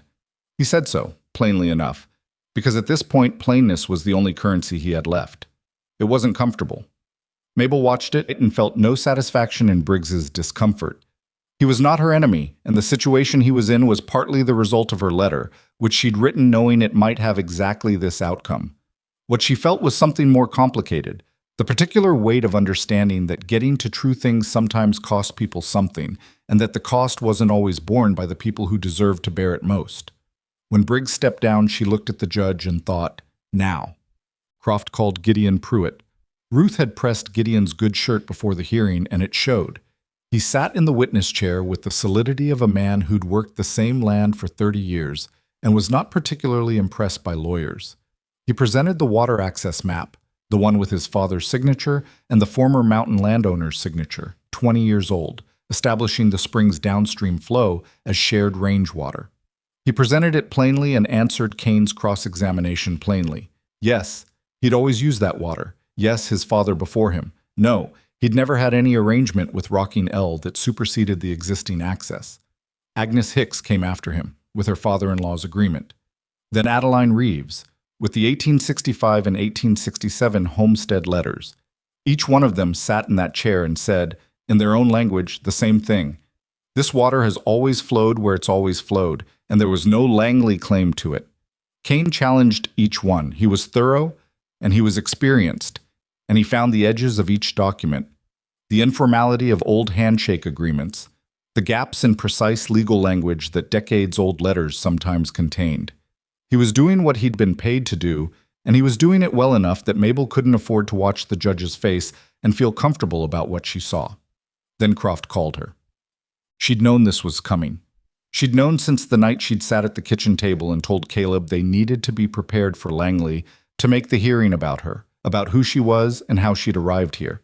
She'd thought about it at length and made a decision that she'd kept private because she was fairly sure Caleb would have argued with it. She was going to answer everything, every question, including the ones designed to reduce her. Because the only way to survive someone trying to make you small in public was to stand your full height and let the smallness they were describing look like what it was, a description that didn't fit. She sat in the chair and looked at the room. 60-some people, most of them watching her. Caleb in the second row, his eyes on her, his expression doing the controlled thing it did when he was very focused on something. Langley at his table, his hands folded, finally looking at her directly. Croft led her through the documentation work. How she'd found the stakes, how she'd identified the date discrepancy, how she'd located the ranchers, collected the documents, written to the land office. He walked her through each piece of evidence with the patient sequencing of a man who wanted the judge to understand not just what the evidence showed, but how it had been found, because how it had been found was its own argument about what kind of case this was. She answered clearly, and without embellishment. The judge asked 2 questions of his own during her testimony, which Croft had told her beforehand was a sign that Hollis was engaged with something. He only asked when he wanted to understand better, and he only wanted to understand better when something was holding his attention. Then Kane stood up. I was polite about it, in the way that a knife is polite, efficient, without waste. Mrs. Ashford, he said, how long have you lived on the Ashford property? 8 weeks. 8 weeks. And before that you lived in Coldwater Creek? Yes. Your father was Thomas Harper? Yes. And your father, at the time of his death, owed a substantial debt to a Mr. Harlan Dodd of Coldwater Creek? She looked at him evenly. $462, yes. And the resolution of that debt involved an arrangement, through Mr. Dodd, whereby you were married to Caleb Ashford in exchange for Mr. Ashford paying that debt. Yes. The room was very quiet. She didn't help it by filling the silence. So you have been on this property for 8 weeks, Kane said. You arrived as part of a financial arrangement. You have no legal ownership of the property, no deed interest, no documented claim to the water rights or survey boundaries you've been testifying to. He paused. Isn't it possible, Mrs. Ashford, that a woman in your circumstances, newly arrived, with no prior knowledge of this land or these legal matters, might have been given a particular version of events by the party with the most to gain from this contest? She understood what he was doing. He was building a box around her, the box Langley had built before the hearing even started. Debt bride. Transaction. 8 weeks. No standing. Someone's instrument. She said, Are you asking whether I'm capable of reading a survey document?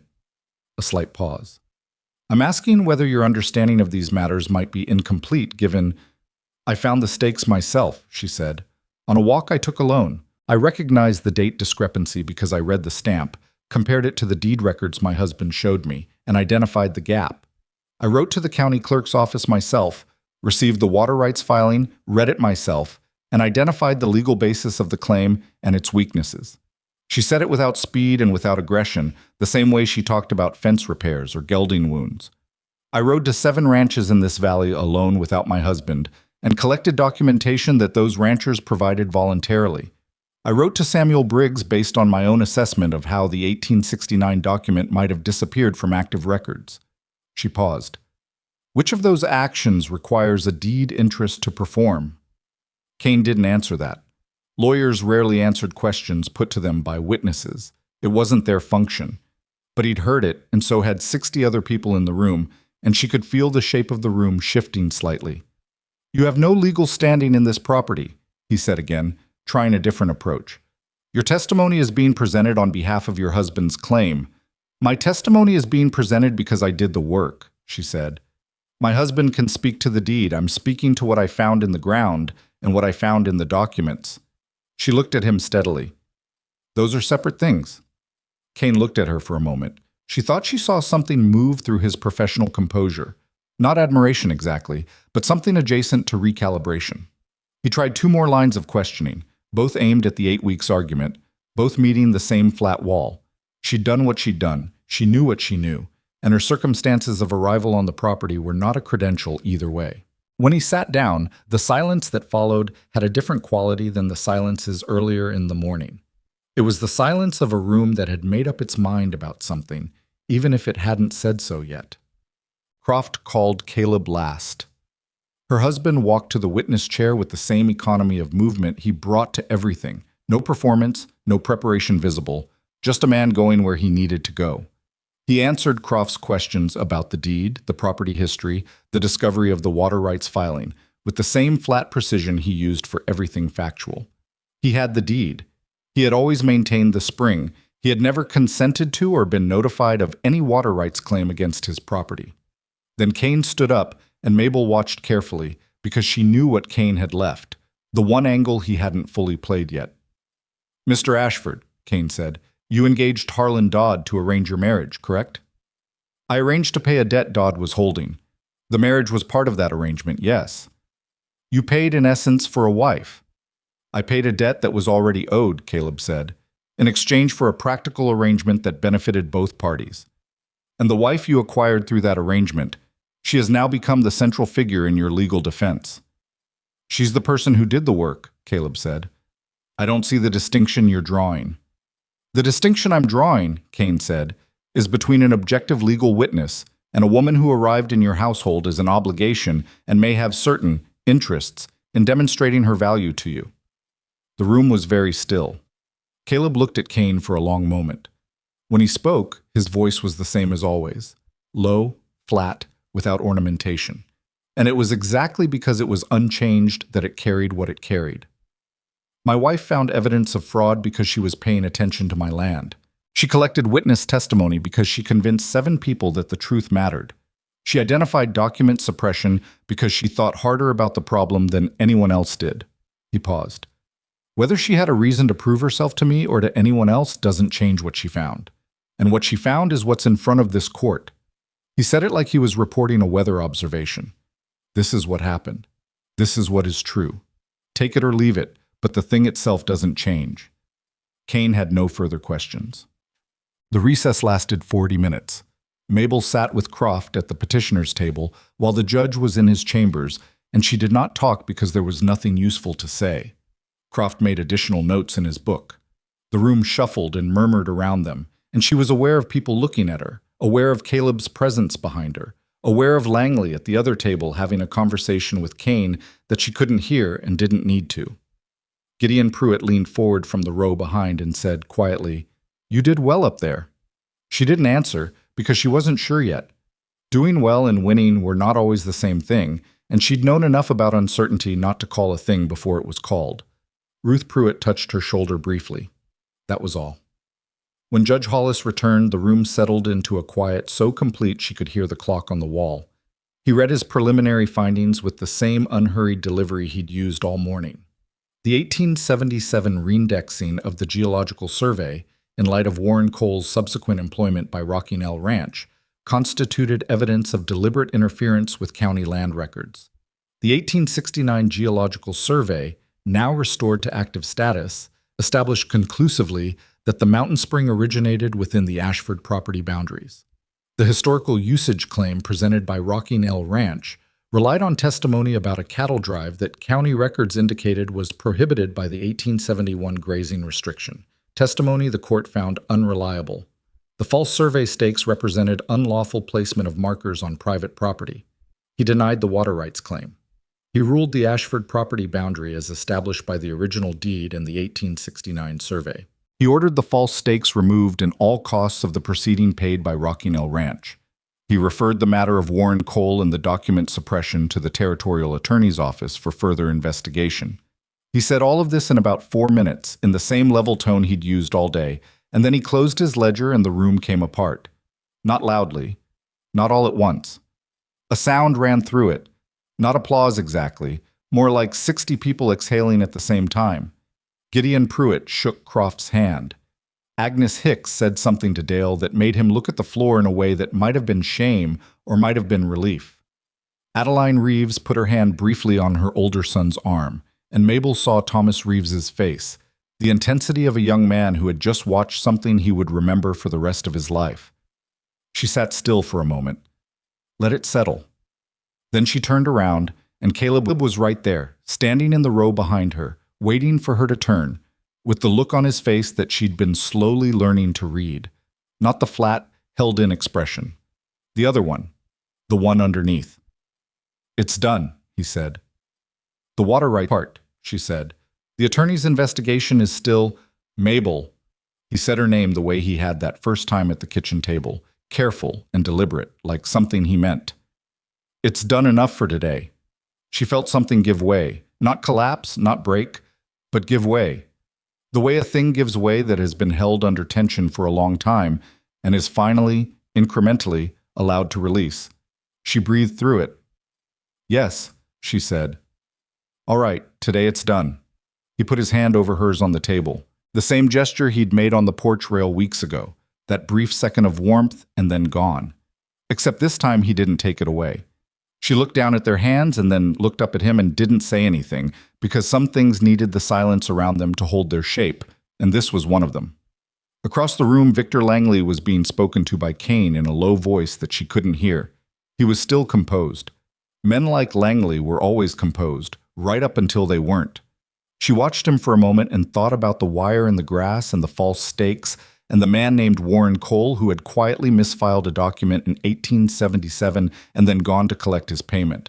She thought about the territorial attorney's office and what they would find when they started pulling on that thread. Langley's empire was not done.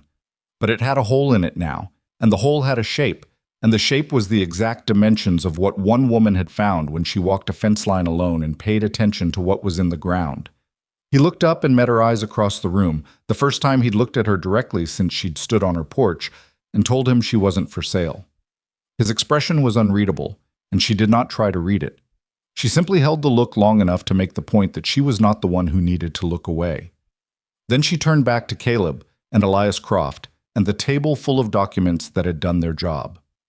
Harlan Dodd was waiting outside. She hadn't expected that, and she almost walked past him before she registered who he was. Standing on the courthouse steps in his feed store clothes, looking like a man who'd come somewhere he wasn't sure was a good idea and had come anyway. Caleb stopped. His expression closed off in the way it did when something required management. Dodd, he said, I heard about the hearing. Harlan was looking at Mabel, not at Caleb. He had the same small, calculating eyes she'd stood in front of months ago, while half of Coldwater Creek watched her get sold. They looked different now, or maybe she was looking at them differently. Heard it went against Langley. It went for the truth, Mabel said. He was quiet for a moment. The sun was high and hot, and the street behind him was doing its ordinary business, indifferent to any of this. I came down to say... He stopped, started over, which she had never seen him do before. What I arranged between you two. I told him you were the hardest working person in Coldwater Creek. I know, he told me. I also told him you were a woman with no other options.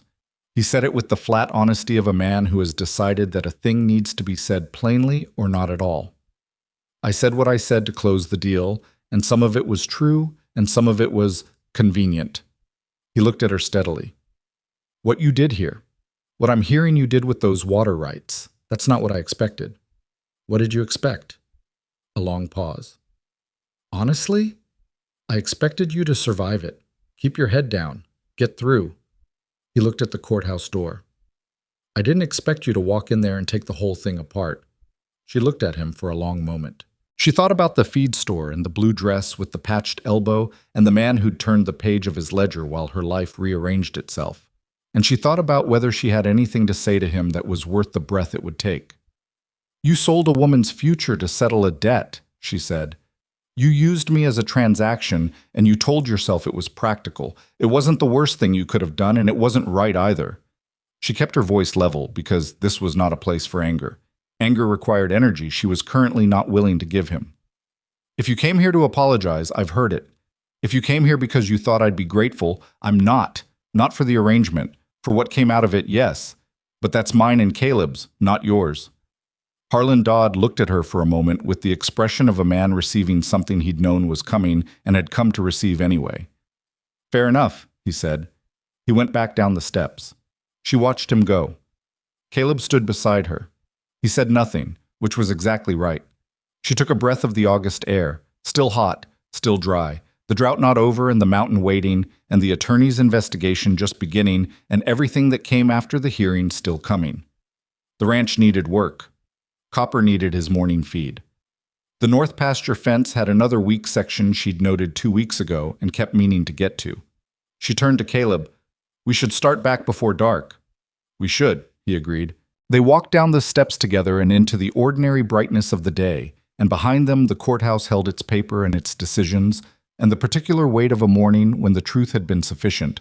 And ahead of them, the mountain road climbed back up into the high country, where the spring ran cold and the air was clean, and a woman who had arrived as a transaction was going home.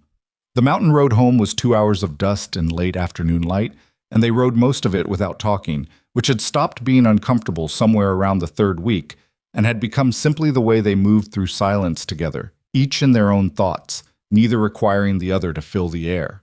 Mabel thought about Harlan Dodd on the courthouse steps. She thought about what he'd said and what she'd said back, and she decided she didn't regret any of it. Not the words, not the tone, not the fact that she'd let him stand there and hear it plainly.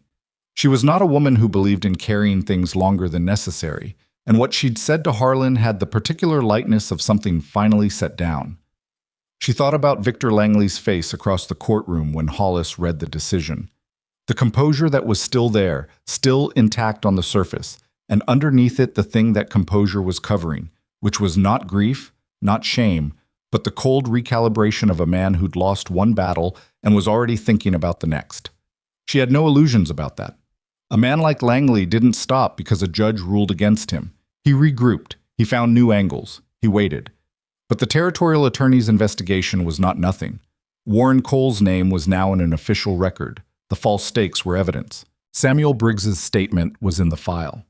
These were not things that could be quietly misfiled because too many people had seen them in open court, and some of those people were ranchers who'd spent years being pushed around by someone with more money and better lawyers, and they were paying attention now in a way they hadn't been before. That was the thing she'd understood in the last weeks that she hadn't fully understood at the beginning. The legal contest was real and necessary, but it was also, in a way she hadn't anticipated, a beginning rather than an end. The ranchers in this valley had documents they'd never compared with each other. They had shared grievances they'd carried separately. They had a common water source and a common vulnerability. And until 8 weeks ago, no particular reason to think of themselves as connected. She'd given them a reason. Not because she'd set out to save a spring and stop a fraudulent claim, but because the work required going to them, and going to them required them to look at each other, and looking at each other was the first step in understanding that they were not each facing Langley alone. She thought about Adeline Reeves's hands flat on the table, about Ruth Pruitt making a copy of the water map without being asked, about Agnes Hicks and the documents her husband hadn't known were in his father-in-law's papers, about Thomas Reeves watching from the barn door and listening to every word. You showed up, Adeline had said. That was all it had been, finally. Showing up and paying attention and refusing to accept that the story someone else told about you was the one that had to stand. They arrived back at the ranch in the blue hour before full dark, when the mountain still held the day's heat, but the air was beginning to cool at the edges. Caleb took the horses and she went inside and built up the fire because the nights were cooling now. August was tipping toward September, the drought still holding but the light changing, the quality of it shifting in the way that mountain light shifted before the season turned. She made supper with what they had, which wasn't much. The end of a smoked ham, some dried beans she'd soaked that morning before they left, cornbread in the cast iron. Simple food, the kind that didn't require anything she didn't have. She'd gotten good at that, at using what was available and not mourning what wasn't. Caleb came in when the food was nearly done and washed at the basin and sat down, and they ate together in the quiet that was theirs now, the established rhythm of two people who had learned each other's silences. After a while, he said, "Croft thinks the attorney's investigation will take 6 months, maybe longer." "I know, he told me. Langley will have lawyers on it the whole time." "Yes." He was quiet for a moment. "You're not worried." She considered that honestly. "I'm realistic. He has resources and he's patient and he doesn't like losing. But he's exposed now in a way he wasn't before. Warren Cole is a liability walking around with Langley's name attached to him. Every rancher in this valley knows the shape of what he tried to do." She set down her fork. "Men like Langley operate best in the dark. We turned a light on." Caleb looked at her across the table. "We," he said. "We," she agreed. He didn't say anything else about it. He didn't need to. What had accumulated between them over 3 months was not the romantic story anyone in Coldwater Creek might have invented about them. It was quieter than that, and stranger, and more honest. Two people who had come to each other through the worst possible door, and had found, on the other side of it, something that neither of them had planned on, and both of them had needed. Not a love story in the way that word usually got used, swept up and breathless and certain, something harder to name and more durable. She trusted him. He trusted her. They had worked alongside each other through difficulty and hadn't broken. That was not a small thing. She'd lived 19 years on this earth and knew it was not a small thing at all. 3 weeks after the hearing, the first early frost came down off the high peaks and killed the last of the drought-burned grass in the low pasture. Mabel stood at the kitchen window in the early morning and watched the white settle over the field and felt something release in her chest that she hadn't known was still held tight. The drought was breaking, not fixed. One frost didn't fix a summer of damage, but breaking. The season was turning. Things that had been held in the grip of heat and scarcity were going to have the chance to recover. She thought that was probably a thing worth noting. The cattle they'd kept through the drought were thin but alive, and the injured cow from the wire incident had healed without lasting damage to the leg. She walked with a slight tendency to favor it in cold weather, which Mabel suspected would be permanent, but she was sound enough and would make it through the winter. Copper was fine. Better than fine, actually. The gelding had filled out over the summer on good mountain grass and had the particular confidence of an animal who'd been treated well for long enough that he'd stopped expecting otherwise. She understood that feeling. Elias Croft sent a letter in the 3rd week of September. Warren Cole had been located in a town 2 counties east, where he'd been living quietly on what Croft described, with dry understatement, as an income not consistent with his previous salary as a deputy assessor. He was cooperating with the territorial attorney. Langley's land manager, the current one, not Cole, had resigned. 2 other county officials in adjacent districts had been identified as having received payments from Rocking L accounts in years where Langley had filed land claims that were now under review. The investigation was growing. It was going to take the time it took, and the outcome wasn't guaranteed, and she knew better than to treat a letter from a lawyer as a promise. But the thread was being pulled, and it was connected to more than anyone had initially seen, and the pulling wasn't stopping. She showed the letter to Caleb that evening. He read it twice, which was what he did when something mattered to him. "Cole's talking," he said. "Croft thinks he'll testify. He has enough exposure of his own that cooperation is his best position." Caleb set the letter down. He looked at it for a moment and then looked at her. "When I met with Dodd, before any of this, he told me you were the hardest worker he'd seen in years." A pause. I believed him. I didn't know what I was believing. "What do you mean?" "I thought he meant you could carry wood and fix fences." He said it with the slight self-awareness of a man who has learned something about the limits of his own assumptions. I didn't understand what kind of work he was actually describing. She looked at him across the table. Neither did I, exactly. That was the truth of it. She hadn't arrived on this mountain knowing she could do what she'd done. She'd arrived knowing she could endure, and that had turned out to be a different thing than she'd expected. Not grim holding on, but the particular endurance of someone paying close attention and refusing to be smaller than the situation required. That was, she thought, the thing nobody told you about being underestimated your whole life. It could hollow you out, if you let it. You could spend so long defending against other people's low ceilings that you forgot to find out how high you could actually reach. Or, and this was what she was still working out, still feeling the edges of, You could find a place where the low ceilings weren't there and discover that you'd been carrying more than you knew. This mountain had been that place. This man, this difficult and honest man who didn't say things he didn't mean and had put a bolt on her door before she arrived, because on some level he'd understood what she was coming from, had been that place. She was not going to wrap it in pretty language. The arrangement had been wrong. Being sold to clear a dead man's debt was wrong, no matter how it turned out afterward. The frontier didn't make those things right just because it made them common. She knew that, and she didn't intend to forget it or soften it into something easier to look at. But she also knew this. Wrong beginnings didn't determine where you ended. The path you walked mattered more than the door you walked through, and she had walked a path on this mountain that had made her someone she was still getting acquainted with, someone she found she didn't mind being. Oh.